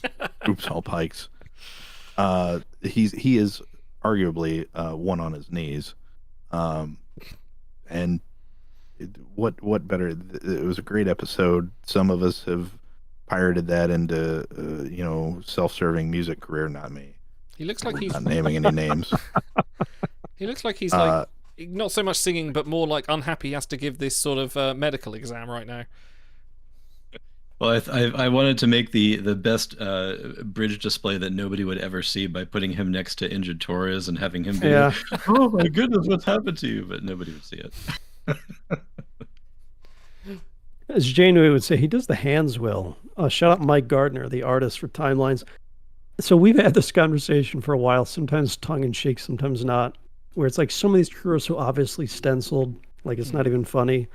And some of them are drawn. This is artist number 1, the good artist. I can tell now. I've got a good eye for this. But how much of this is... Yeah, how stenciled is it? Does it bother you when it's like photo? There are certain photorealistic arts where it's like, is it too not stylized enough for Timelines? Well, what do you guys think overall of the art? It does look so overtouched that it actually looks more like Jeffrey Hunter than it does Anson Mount to me in the face. So that's kind of a weird beat that it hits. But the fact that it's more photorealistic is just fine. It still has the highlights that they put on every one of the crew since the beginning of the game. It fits in and it still delivers, so I'm okay with it. Let me hang on. Keep talking. I'm gonna bring up the counter to this argument in just a second, because I don't mind so much. I think at the end of the day we want this crew and these certain poses to be, evoke feelings. Can we play of the song without being taken down, or is that gonna DMCA us? What the this song, Private Conversation? Yeah, I could play the reggae version. that I made. No. All right, forget I asked. Let's Right. move on. So this is my counter to the argument: Battle Beverly Crusher, which for every stencil there is Battle Beverly Crusher. So that's my argument. I rest my case. How is he as a card? Yeah, I mean, what more can you say? Tier 2, it's he's number 1 in his pair and his triplet. Not a lot of collections, but just 7 antimatter seats, I think. He has huge dip base. Yeah, hey, another big dip base, wonderful. But this one, again, noteworthy. Just really brings the strength. It's just another top flight crew. He's got a kind of a nice damage bonus on his ship ability, but it's a little bit slow. Anybody that needs one probably already has it. They've been doing this a ton. He's just one of those crew that sets the watermark so high in Voyage power that it's going to take a long time for him to stop being used daily on a roster. So whereas we're looking at Mud, and he's a campaign crew, you got to shell out money for it. Not a persona that's going to show up in events frequently. Whereas Pike is he's the captain. He's our captain right now, and so he's in active production, and we're going to see him again and again and again. Particularly on Voyages, where the characters matter a whole lot. Really, really interesting to have a crew like this around. It's just for those of you who missed it 2 days ago when the campaign expired. This is a don't miss crew. So sorry about that. And good luck when he comes around the portal in about a year. Look, this was recorded during the campaign for Talks Plus subscribers, and so this is only being released weeks later for everybody We're else. actually reenacting it right now. We've all got a script. For podcast listeners, Otto actually shouted me out and said, "I wonder what Dan would do. I think he'd buy it." And you know what? Yeah, this is a buy for sure. Yeah, they have kind of, because the top few Voyagers are from like a year and a half ago, most of them. So they're sort of Dagwood sandwiching everybody in that top little slice. So we're not blowing the top off here. But when you go that long without top crew, it's okay. It's okay to invest in the really good ones. Like, I know some people get burned out where they feel like they have to grab all the top ones. This isn't, that dire, but he's well rounded enough that he's worth the juice is worth the squeeze. And the most accessible too. Chances taken Kirk's gated behind level 22 of the Fleet Boss Battle, Mirror Tuvok. You got to shell out dilithium. Right. Ubiquitous Borg Queen not even available right now. You had to compete at a pretty high level in the continuum missions. Here you just had to open your wallet. Spend the cash. By the way, I want to ask you guys. Everything were that simple. That's how Frank lives his life. I want to ask you guys, because they did, and I really appreciate this, they added that 6,500 dilithium option. If you don't want to buy the Uber campaign, you can still get a behold of the new crew. And yes, you're missing some value, because a lot of people like to buy packs and get the bit of honor instead. Have any of you guys used the 6,500 dilithium option yet to get the new crew without buying the whole campaign? That's all I do. I log in once or twice a week. That's it. I don't buy the campaign. I just buy that. Done. Dan, you were shaking your head no? Yeah, I spend my dilithium on crew slots, and that's pretty much it. So I don't get a whole lot. He spends his dilithium one crew slot at a time. All right, how about we move on? We go from Pike to Pike. Let's have a chat about I've got to find him now. Too many crew in this roster thing. Indomitable. I can't even say it. How do you say indomitable Pike? Indomitable. Indomitable. I love Worcestershire Pike. Yes. Part of one of my favorite speeches in Doctor Who history in Ark in Space, where that's what Doctor Who calls the human race. But anyways, that's a different show. Indomitable. Not to be confused Pike with the abominable. The tradition continues. Wouldn't it be great if we're all in the same time zone? Pike finds himself trapped in Telosian illusions. He manages to find a way out. The Telosians are powerless in the face of unpredictability and emotionality. I love they brought back Jeffrey Hunter Pike. I'm glad they haven't forgotten about him. He looks angry. But you would be angry too if you've been in the crew assets for a year and a half. Has it really been that long? Has it? So he was in the game files. His stats were terrible. Like if you saw in the big book, he was tier 8, and then they bumped him up recently to tier 5. His stats are still like kind of whatever. That's what Franco's referencing, but I want to read a little bit from the script. So this is he's from the pilot, The Cage. You know, he was captain before Kirk was. And that flavor is referencing, because, you know, like to beat the computer, you have to out illogic it or whatever bullshit they come up week to week. So to beat the baddies in The Cage, who are mind readers, the Telosians, that's why they have giant brains with a guy blowing through a tube in the back to make the vein throb. To beat the Telosians, you have to block their mind probes with primitive emotions. So I'm going to read Piker goes, "Don't say anything. I'm filling my mind with a picture of beating their huge, misshapen heads to a pulp. Thoughts so primitive they black out everything else. I'm filling my mind with hate." And it's dope. Like, you could just picture Kirk doing this just pitch perfect. And it's like Hunter's a little bit flat in this intro, but like this scene where he's like just revving himself up and hating the Telosians, it's my favorite scene of him in the whole episode. And it's a shame that like the character is such like a nothing burger. Like he's fine or whatever, stats tier 5, blah blah blah. But he's the third. He's one of 3 Pikes in 4 weeks, like we said. We just talked about a great, very powerful Voyager in Subspace Rhapsody. Pike, he's on his knees. Like, that's a lot of fun art, good art. And then you have Mirror Pike, who's an original, who's much better. Like, he's a better sec base than Indomita's primary. So it's like this card doesn't do anything that other cards don't do. But it's such a seminal moment in Star Trek. You know, if you're a Star Trek fan, you know about The Cage, and I wish they would have given him a little more shine than this, because it's just like such a boring, bland crew to me from a scene that I actually find really hilarious, and a great job by Jeffrey Hunter. And what do we do with boring, bland cards? We put them in Tuesday packs.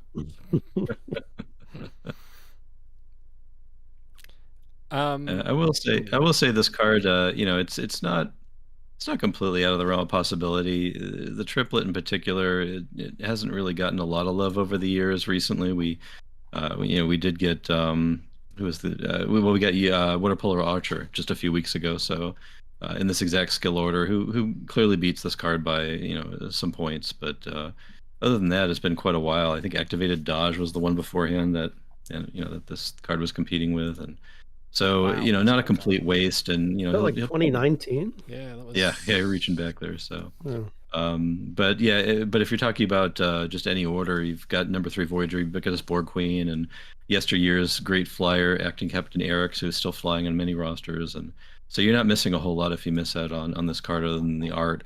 Although the art with him holding with the angry face and holding that glass there, I think my nickname for him would be "It's a Pike." Yeah, he does have a bit of a Vreenak look to him, doesn't he? Yeah. Put a couple of Romulan ears on him, you're halfway there. Okay, let's go on to one of... Well, I don't know what to think about this, because James T. Kirk, not to be confused with James R. Kirk. This is just simply James T. Kirk. And guys, where is this card appearing? Because when I first saw this pop up, I thought, are they actually doing what I said they might do years ago, and just have like feature name crew, have them be like 6 stars and just baller and just be really good? Are they doing that? No, they're not. But where are you going to get him from? Do we know? Have you already got him? He was an event reward an event ago, I think. It's just an event reward. We won him. We just got him. That's really weird, because that just seems like such a statement. He's not got a variant. It's literally just James T. Kirk standing with a pad. Yep, that's what happens when you use all the other names.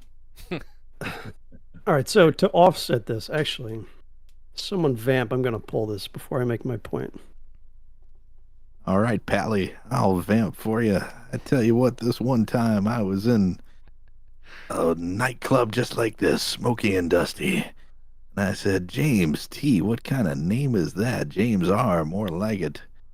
He came to me and he said, "I'm William Shatner." Yeah. And then he charged me $150. I didn't much care for that. Okay, pull up and chat, folks. So yeah, this is a generic variant. In effect, I recall, about a year and a half ago, they did a whole slew of generic Strange New Worlds variants. We got like Spock and Pike and just like standing there in their uniform or whatever. So this is definitely a generic version, and I'm just kind of recounting my big book like notes. So if you read that, you know what I'm going to say. But his ship quote is from the episode "Who Mourns for Adonai," and he's got this great speech in there. He's talking to some yeoman who's fallen in love with the baddie of the week, and he says, "Give me your hand, your hand. Now feel that, human flesh against human flesh. We're the same. We share the same history, the same heritage, the same lives. We're tied together beyond any untying. Man or woman, it makes no difference. We're human. We couldn't escape each other if we wanted to. That's how you do it, by remembering who and what you are. A bit of flesh and blood afloat in the universe without end. The only thing that's truly yours is the rest of humanity. That's where our duty lies." And when you have stuff on TV like, and I do enjoy it, Buck Rogers or Lost in Space, and then you come across something like this, you're like, whoa, that kind of kicks it up a notch. Some of the writing is really fantastic. The risk is our business. Everyone loves that speech from Kirk, too. It's like, this is more than a run and gun action star. The writing really did him a service. And so, the variant is bland because he's kind of, like, he doesn't have a costume or hat in that episode, but I actually really enjoy that they call out his moment in this episode, because those little great speeches from him and Picard and the other captains are what kind of elevates Star Trek as a whole from just another crummy sci-fi show with blasters to something that we really enjoy watching and diving into. So I do enjoy this generic variant. I don't know if everyone else does. I think it's great to have a definitive version of the card. We've been. I think that's an action aspect of the old card games too, where you'd get your common versions and they'd be kind of generic, and then you get your really big ultra rare version, and this is the one that's got all the stats and it's got just the name. Just the name is enough to stand alone. And that's kind you of don't why need superlatives. I think that's why I'm kind of disappointed here, because this isn't an amazing card. This isn't like the feature. This is James C. Kirk. He is pretty much the poster child of the franchise. He needs to be the top of your Voyages. He's got to be like glowing and singing and dancing, and he's just another card here, essentially.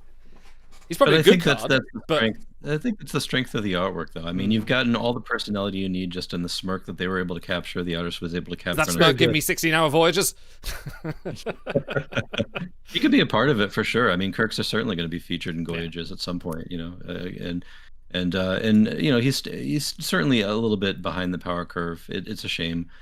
He's still getting beaten by very old cards. Like Lieutenant Commander Spock, I think, is almost 3 years old at this point. Pathfinder Uhura, not too far behind. So in his any order skill triplet, he's probably more than 100 points behind those two. Inspiring Captain Burnham also, at the top there with command side dip. It's the exact same skill order, and just beats him like awfully by like 150 points. So it's tough, but his character is going to carry him. And also for the players that have been staring at chances to take in Kirk and been unable to earn him from fleet boss battles, either because their fleet that they don't want to leave just isn't achieving at the level that you need to. Here's a great chance to get a really strong Kirk in your roster that you don't have to see kind of locked behind a play gate. He does have a top 5 base and almost 50 events in 7.5, 8 years or whatever. So, he'll get a few Voyages, but he'll get a lot of events and hopefully some Goyages too. So, even if he gets 3-4 factions a year, that's quite a lot compared to some other cards. Okay, from one Kirk to another Kirk. How about 21st century schizoid man? Kirk. 21st century Kirk. 2 hot dog. I mean, I don't know if I'm comfortable with Kirk having 2 hot dogs in one ping file, but yeah, here we are. So another.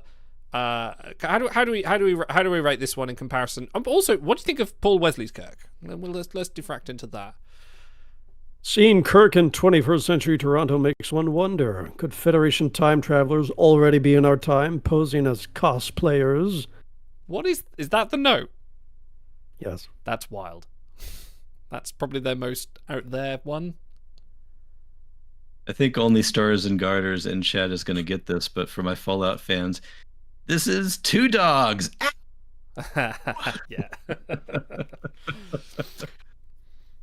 We haven't had enough Paul Wesley to really make an informed opinion. What I've seen so far, I'm okay with, but now just close your eyes and put a less bloated Shatner 60 years ago.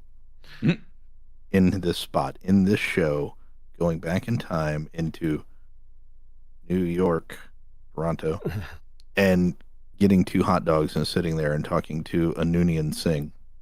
How do you see Bill Shatner doing it versus Paul Wesley?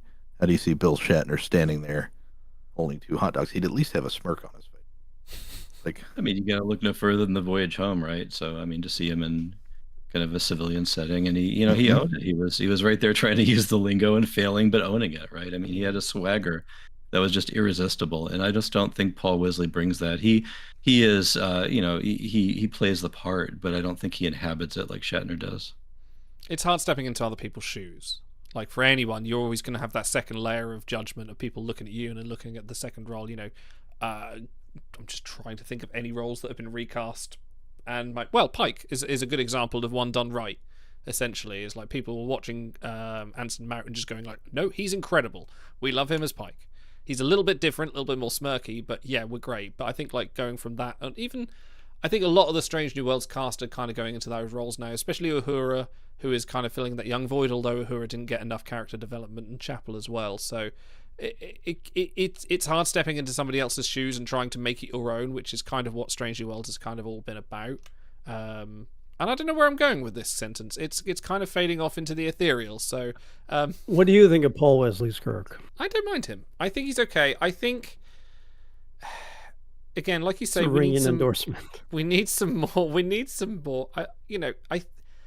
I like what I've seen. I was just trying to remember if this was after the first car chase or the second car chase montage in Tomorrow and Tomorrow and Tomorrow, but I couldn't recall. God, that was. I thought there might. Oh, no, don't get me started. I think he's okay. I don't think he measures up quite to Chris Pine. Chris Pine had by the end of the 09, he kind of had that swagger. He had the smirk. He had the, sitting down in the chair and going, Bones, I need, he had that little bit of authority to him. I don't think Paul Wesley's had that yet. And if we do, God forbid, get the full crossover from Strange New Worlds into TOS remake, maybe it'll develop, maybe it'll get a little bit more. We'll have to see, but it's definitely going to be like, please leave my show. We want our regular characters back. Thanks. So a little bit of this is just, you can't be the original, but I don't love Paul Wesley. I think he's adequate, I guess.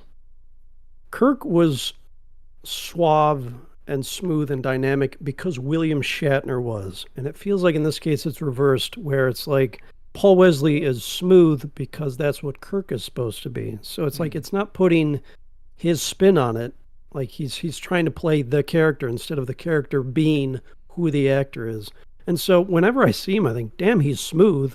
Like, he's very smooth. That's always the word that comes up, smooth. But I don't think he's dynamic. He's not a firecracker like Shatner could be at some time.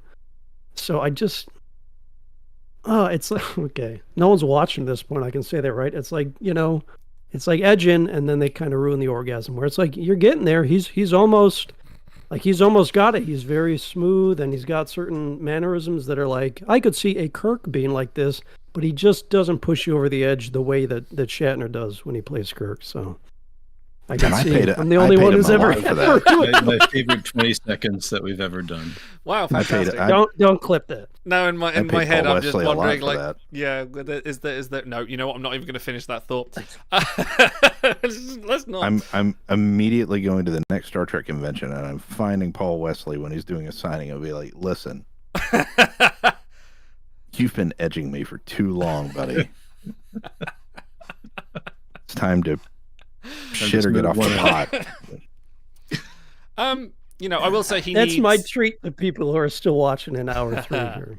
I will say, look, he needs like a big speech moment. He needs a big like action showcase. Well, maybe not a serpentine through the desert like Shatner does, but he needs that kind of. Give him something over the top, something that only Paul Wesley could bring to the character. That's what and I think that's see. a little bit of it. But we'll get him off the screen and just let it be Strange New Worlds. And that's like, no, thank you. How about let the him card? go be on the Farragut. Does 2 hot dogs mean? Is he pointing with those hot dogs? No, he's not really. It's not pointing collection. Are we gonna ever forgive him for the crime of not putting any condiments on the hot dogs? Because that is probably worse. Raw dogging it, so to speak. So he's edging and he's raw dogging. Okay. That's right. So We've everything avoided. I was gonna say we've avoided talking about the stats on this card because if anybody needs to know anything more about it, just refer back to our notes on Indomitable Pike. There's really no play value at all here for most people. it's the same thing where it's got like a top 5-ish base and a lot of events. So if you like, if you really like faction events or whatever, he'll work for you. But Okay. I can never run for public office, by the way. I just realized that. I'd vote against you. Okay. Thanks. Honor sale. There's an honor sale going on right now. It's in the notes. What have we got to say about it? How are you doing on your honor sale, Dan? Yeah, I hadn't quite gotten as much honor as last time. My fleet has been doing fantastic at farming up fleet boss battle bosses, though. So I think this time I had like 900,000 honor. So that was 2 full days of Behold plus citation pulls, which has been great. Some nice surprises in there. I got a puppy placated Janeway I had missed in her campaign, and so it's always fun. It's fun, especially just because there's all these crew that are sitting around at 1, maybe 2 stars that I've lucked out and gotten random pulls from premium packs, and it just feels good to build them up a little bit. It's really long term. I mean, especially with the portal growing as it is. I may never get there, but it's just fun to see some progress. So, it's nice. I like the honor sales. I think that was another thing that burned me out as well, was the constant, min-maxing my honor. Because I knew, the most best thing I can do in my game is max out the honor sale and get my 7 to 10 pulls. And it just felt like I was kind of constantly doing that and constantly going, right, I have to do this because I want honor. I have to do this because I want the honor. That's the only thing I'm saving up all this honor for, is for these. And it kind of took a little bit of the joy. Because remember the first time we saved up, and there's that big gap between honor sales. And there was it was about a year and a half or something like that. I forget what it was. And ended up saving up 1.4 million honor, and it was great. I had 2-3 days of just pure just spending, and then they went, oh yeah, we're going to do them quarterly. It didn't actually ever officially announce that, but they ended up doing it. And then I think by the 7th or 8th honor sale, I was just I'm just exhausted kind of doing that. So I wonder if you guys feel kind of the same way, or if that's kind of hit you a little bit, that you feel this is the only reason I'm kind of spamming this honor, or is it just a tribute to my mental attributes that I have to micro everything in my life? I feel like you do have a similar take on most aspects of the game at this point in time. But, is it too much? Pull up in chat, folks. Let us know how much you managed to stockpile between sales. I do agree to an extent. I liked when they were further apart because they felt more special. This one feels, I don't know, kind of like you're paying bills. They come in a regular increment. You have to have the money set aside for it, and then you pay it off. And you might get what you expect. It's my savings account. It is a little bit a part of the grinding nature of mobile games. I like when they were a little more special, infrequent, or you couldn't, Genos on the server couldn't figure out down to the day when the next one is coming. I think that takes a little bit away from it doesn't ruin Christmas, so maybe I'm talking out of my butt, but I do like when they're a little less frequent and not so scheduled. Pair of socks and new pants. Sweater. Mm-hmm. The Wesley knitted sweater. The direction that WRG, I will say, 2 years ago had taken the game in really trying to drive engagement with fleet boss battles was one that I really did appreciate. And it still has really shaped the engagement for my fleet in our Discord. Most of our conversation and interaction is based around fleet boss battles with the goal of gaining honor. This is a machine that they've set in place where they put a very high value on honor. They continue to make content specifically for honor and the new honor hall crew we get every 4 months or so. And so it's a very important part of the game. Even back to the time they launched it, it was a huge event, and having this separate shop where we could, Otto, you said deterministically, choose things that we can add to our roster. We can get a gauntlet crew in K-list. We can get top level ships if we have the honor, to compete in arena and other aspects of the game.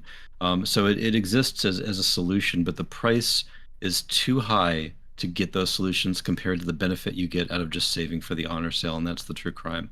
The fact that we really, if we want to cite up our crew, because we have no other way to get citations. They played around for a while with the idea of maybe giving us a gold site for the continuum missions, but it was too valuable for them to give away. And really the only time and way that we can get them, apart from just a few very random and limited drops from collections, that we can get any gold citations without cash is just to save it for the honor sale.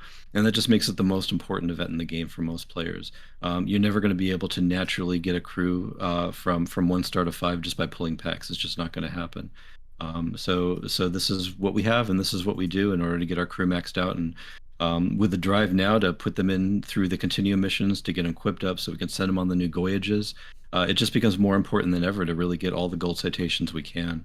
It's over Tier 2 just echoed exactly what I feel about it, that honor is just too precious, and it warps other aspects of the game too.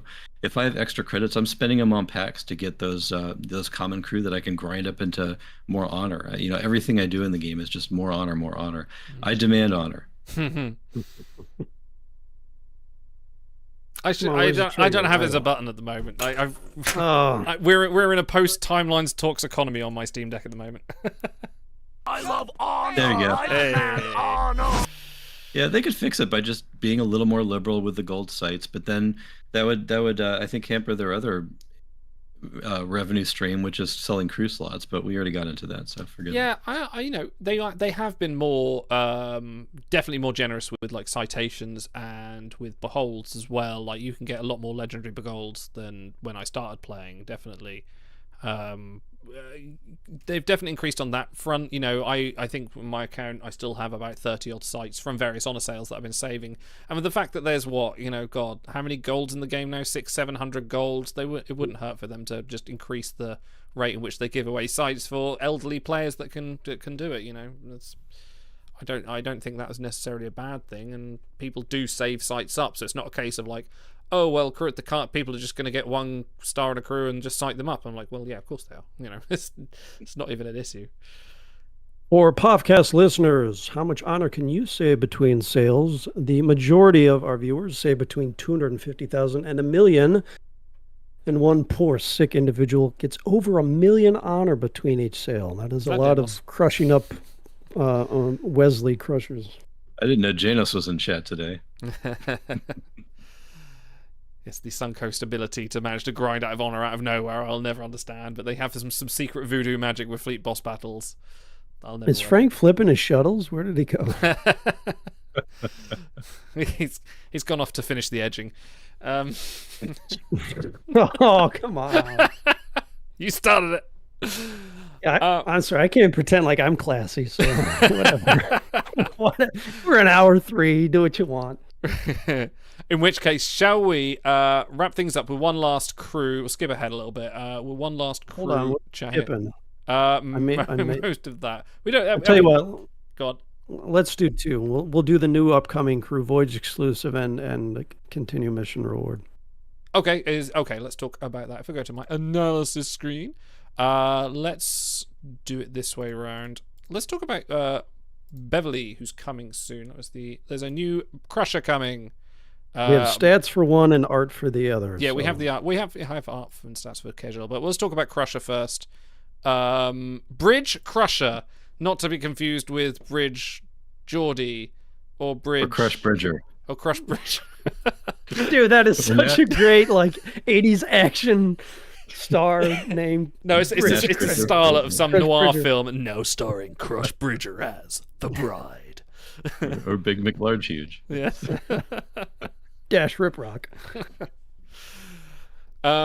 Yeah, I don't know if I like the term bridge for these crew, because they're clearly from Picard Season 3, and I can't understand their logic behind it. It's like Sentry Guinan all over again, and that's giving me a relapse. I think it was a placeholder, and it just kind of went live. Well, we're done. By the way, can we steal Frank's legs and get the side-by-side?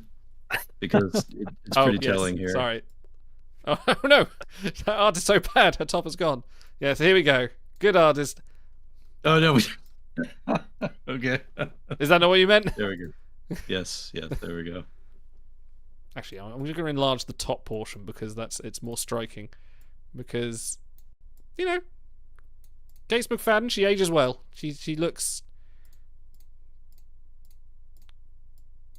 All right, since we don't have stats, Sorry. I will say, and this surprised me quite a lot, Gates McFadden was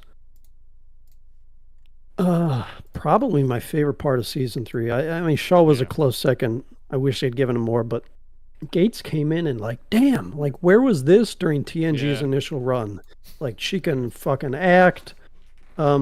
The best we got from Sir Patrick, God bless him, but the voice isn't there, the gravitas isn't quite there anymore. The best we got from Sir Patrick in season 3 was when he was opposite Gates McFadden. They bounced off each other. They were great. Jack Crusher, I could take it or leave it, but those two being part of that story did elevate it for me, and she was so good in this. Like, I mean, don't you love my inexplicably British son? He went to school in London, don't you know? Yeah, and by the way, her coming on like the heels of Stretching Crusher, which was like has been like the butt of jokes for a while in TNG. You know, to go from that to where she's a badass in season 3 right from the start, like in episode 1 where she's like fighting off pirates with a blaster or whatever. It was great. So she was a breath of fresh air. I wasn't expecting her to be that good in season 3, but she really stood out to me. So I'm glad we're getting this variant and maybe one or two other. Well, actually, no, we got Battle Bat. I take it back. We'll stick with this variant, and hopefully she has good stats.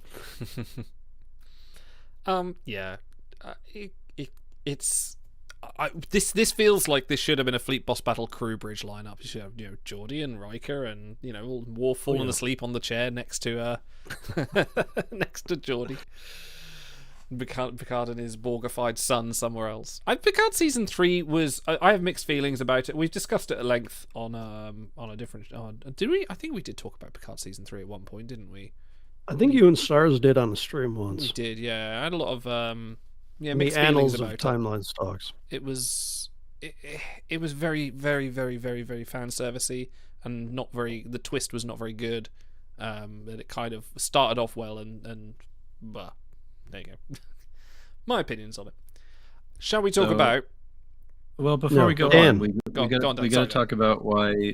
So, Voyage exclusive crew, Chief Medical Officer of the Starship Enterprise. So we're setting ourselves up to have the third consecutive Voyage exclusive crew that's going to be a med primary. So the question is, has Tilting Point leaned into the dearth of med primary crew, and now they're monetizing it by pushing people into the Voyage content to get the best med crew in the game. If it's Voyage exclusive, is it though? Because they're some of the most. It's so hard to get. Like One Way Chapel, Dr. Simon Van Gelder are both med primaries, and no, what I meant was opening the coffee, getting people open the coffers, because you can't really. Well, it's Frank's Bane, isn't it? It's just pure chance for these.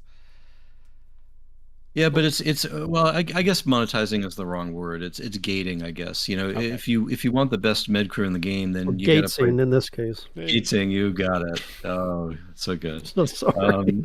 So good.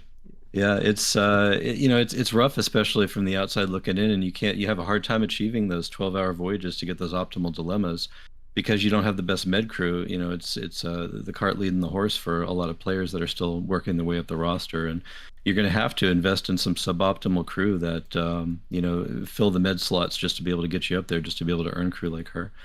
So I'm glad that she's available and there's a way to get her, but it's kind of a tough sell for me to see all these great crew that you really just have to grind and rely on RNG to get. I only just got my Simon Van Gelder, and I'm glad I got him, and I'm one of the fortunate few that did. That I'm not going to miss the boat when he's no longer the featured Voyage crew, and so we'll see. Hey, yeah, that's a better looking face on that art. Vast improvement. All right, let's do a little bit of a beer bet, and next time we meet up, whoever loses has to pay. I think she's going to be command primary because she does take control after everyone else, or command after everyone else beams off. I'm going to guess command sec med for the skill set. What do you guys think? Command dip sec. Med side dip. I don't think they're going to give her med. I think they're going to say she's not doing anything medical, and they're not going to give her med. I think they're going to say she's like dip, command, and sec. For some reason, she's wearing an away team outfit. So someone jot this down, by the way. So next time we have our Atomicon 2025, we'll see who buys the beers. She has to have med. Now, who's the famous? There's another version of Beverly that has no med, isn't there? There's another one out there. I know there's Beowulf EMH. That's right. It's That's like Command IPSec. That's the one I'm thinking of, yeah. Zero med. Need to put Dan back in his position. There we go. Okay, let's move on. Last crew of the evening. Turn on your scanners. Let's talk about an upcoming... Battle Bev doesn't have med, so there you go. Oh, there you go. That's why. Who am I looking for? I'm going completely the wrong way, but never mind. Kejal Cardassian from an episode of, I'm going to assume DS... No, not DS9. It's Voyager, isn't it? She's the hologram. Am I right in thinking? I actually have no memory of this character. Please. It's Voyager. It's the two-parter with the Herodian where, they give them the hologram technology so they don't go hunting sentient beings instead. But oops, turns out holograms are sentient after all. So she's kind of the good guy. When they kidnap Doc and Taurus, Iden, who's already in the game as a super rare, he's the bad guy, and Kajal is kind of the sympathetic hologram to help him out. Her stats were just uploaded. Thank you, No Name Namer. Uploaded the big book, Tier 6. Dan, why don't you break this screw down? Because I'm not seeing a lot outside that I want to invest in. Yeah, even the traits aren't right. This is going to get buffed. I'm certain. There's no way this is going to go live like this. It's just not going to drive any engagement. First of all, she's missing the Cardassian trait, even though I think they tried for a while to establish that holograms don't necessarily need the racial trait. She's going to have to at least pick that up and get another collection. Right now, debuting with 4 collections with stat boosts on them, which is pretty nice. But yeah, debuting right now at a tier 6 with a voyage rank of 176, it's just absolutely really no purpose for this card, and certainly not to really just throw your head against the wall to get yourself through those epic continuum missions to go through it. It looks like this is actually a copy paste. Like this damage ability looks the same as the Kirk we looked at earlier with a slow initiation damage hammer. We really can't say too much about this crew yet because this just isn't going to be the final version. What I will say about the triplet, though, the side dip is interesting. So let's look at what's around a side dip edge here. See the top, and for this triplet here, oh, it's another displaced Boimler. Yeah, we already talked about this triplet with Wizard Hemmer. It's the exact same one. So go back to everything we said about that, and that's what we have to say about her. So all that matters is just how high they boost her voyage rank. So this side dip eng, they've actually been hammering it quite hard. In the last year, these are the side dip eng legendaries with better voyage power than your next continuum mission reward. Bluffy Nog, Experienced Traveler Wesley, Goodji, Displaced Boimler, Fred, Concerning Flight Janeway, Displaced Mariner, Peldor Joy Kira, Phantasm's Data, Dr. Velik, Wizard Hemmer, 21st Century Kirk, and then Machine Man Paris is almost identical. That's just in the last year in the same skill set. So, yeah, for this to be a reward to get you to burn your boost to try to clear that epic level, I'm not seeing it either. This is not a great crew. Oh, Janice has turned up. Sergeant at Arms. Oh, where are my glasses? Where are my other glasses? Oh, here they are. Yeah, classic timeline star. Instead of drinking, he's playing with his glasses while we. Yeah, I am kind of trying to drink less these days. I'm actually going to the gym now. I'm actually exercising and doing cardio. It's wild. That's what I'm supposed to be doing now, but I'm talking to you guys while my family waits. Yeah. They're sitting on the other side of the door. Please, Daddy, please. They've been very patient. Daddy, I require cardio. It sounds like a good time to sign off then. Yes, one quick thing. So, thanks for that. Analysis of the upcoming continuum missions. No, not continuum. Yes, hold on a second. I haven't holded on enough times yet. Do you think Dan has his kids like hang on either end of the bench, the bench bar, and he just like lifts them up and down? They're too big for that, man. No, okay. Or I'm too weak, one or the other. That is the point. I went to some of the gym equipment the other day. Bearing in mind, I've not been to the gym for like 2 years. Went to some of the equipment, looked at where the weight was, and I'm like, I'm just going to drop that down a couple of notches. And then lifted went, I'm going to drop that down a couple more notches. It's like, is everyone looking? No, we're fine. I'm just going to drop it down another notch. Yeah, there we go. The bar is heavy enough. I'll just, yeah, that little key you put in the weights, like to hold it in place. Yes. He pulls it out, and he's like, damn. Okay, where am I? Full screen, let's go. Okay, before we go, Shame Frank isn't here. Quick, put Paul Wesley down, Frank. It's time to come back for a very quick game of where were they? Where are they now? Where were they in the big book of Behold Advice 2019? Gentlemen. Sorry? I don't know seizure. No, this is peak optimal idle, actually. Doesn't get any better than this. This is unique content, and thank you, Auto, for writing this in 2019. 1701 Jadzia Dax. Where did you place her? Where did you, Stars Penguin Jim, place her in 2019? Oh. Let's go for I'm Dan gonna first. say... Oh, go on. Sorry. No, please, free for all. I don't want you influencing his judgment. I remember. Was she part of the Triple Mega? Was this 2019? Yeah, man.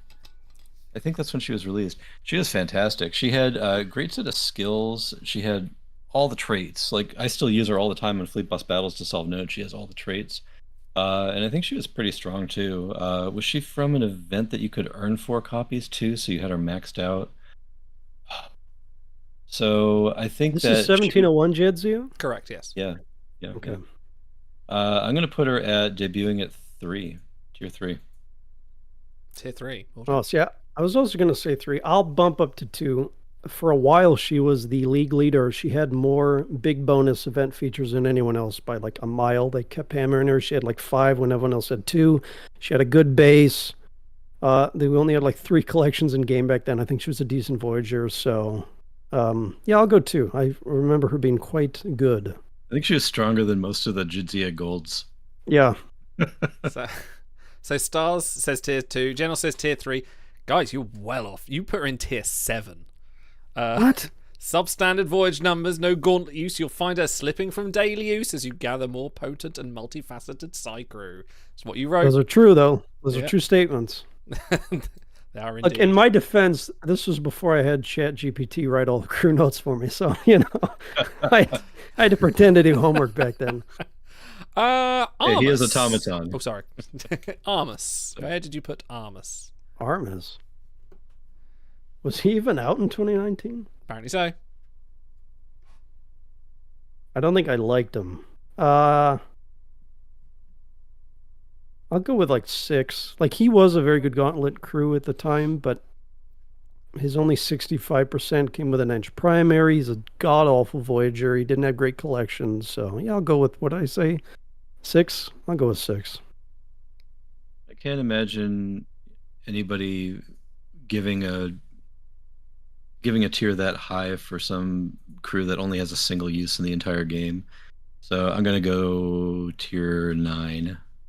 Ooh, got a 9 and 6. We've got Frank says tier 3 from somewhere else. General says tier 4. Name a tier 5. Twitch with J tier 8. And yes, General says tiers 1 to 14. He's in fact tier 7. So you're close, so close. Oh. You mostly say yes. It's gauntlet use. Let's have... All right, so we're tied up 1-1 for the sake of Dan's orphan Annie. Let's do one more and then call it. Okay. Fierce Guinan. Fierce Guinan. So I'll talk a moment about her. So this is the crew that if you made the mistake even once of just collecting her from your achievements, now you've got a permanent crew slot that you have to deal with either by adding purple sights to or just randomly lucking into getting those 3-part dilemmas that get the rest of the stars on her. So I think by that reason alone, she would easily be tier 14. Ooh, wow. Absolute dead weight. You had 14 of the time, right? Yeah, you did, yeah. Okay. Actively does damage to your roster. The Mitchell of her time. We didn't have that many collections then, but I do remember like they had that friggin' annoying Guinan gauntlet where she had 65% and nobody had anything except Gloria and this Guinan, the purple Guinan. So she did have like a gauntlet where she could actually whatever. I'm gonna do the Bob Barker and say tier 13 because anything higher and I win. I'm playing 3D chess and Dan's over here playing checkers. So tier 13. Star says tier 9, Name a tier 7, Genos Yuck tier 13, Overtide says just bring back tier 14. Frank says 11, Oh no, just stars has changed since to 10. It was in fact tier 13. If you earn a first copy for achievements, it's perhaps best to leave it unclaimed for a little while. There you go, wise beyond your years. So well done, Auto, in winning that round of the Big Book of Behold Advice tier 19. See, you always deride me when I do this, but yet you enjoy yourselves every time because it's just such a wild ride. It's a glance back to the past. And anyway, thank you guys for coming and doing this special edition of Timelines Talks Goyages. Great to see everyone in chat. Thanks for coming along. Thanks, Dan. Thanks, Auto. And thanks, the Ghost of Frank. Why is the mariachi so big? Let's put it over there. We will be back next week. Next Wednesday. We will be doing some Star Trek.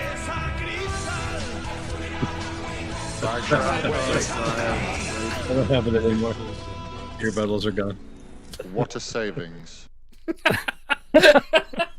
be rest back in peace. Next week with Timeline Talks. Let's roll it back, gentlemen. Fuck. Let's do 3 hours of Guess the Tier. With Star Trek Adventures. No, Sunday we are recording Andromeda. We're not streaming it, so we're going to start doing that. But Wednesday, yes, we'll be back with Star Trek Adventures, the next edition of the crew of the USS Lexington and their new pet robot dog Vade. And the week after that, we'll be doing a Star Trek Away team. But yes, keep your eyes peeled. Please come, like, subscribe, all that jazz. You know what to do. Live long, prosper, and Terrell. What about you? Love you guys. Well, I was thinking about Tahiti. What'd you have in mind? I was thinking about dinner at my place about 8 o'clock. Why don't you make it 7? You can help me find a place to kill some new plants. Hey, wait a minute. How do I know you can cook? Hooker, trust me. Trust me. Now, where have I heard that before? Oh, come on.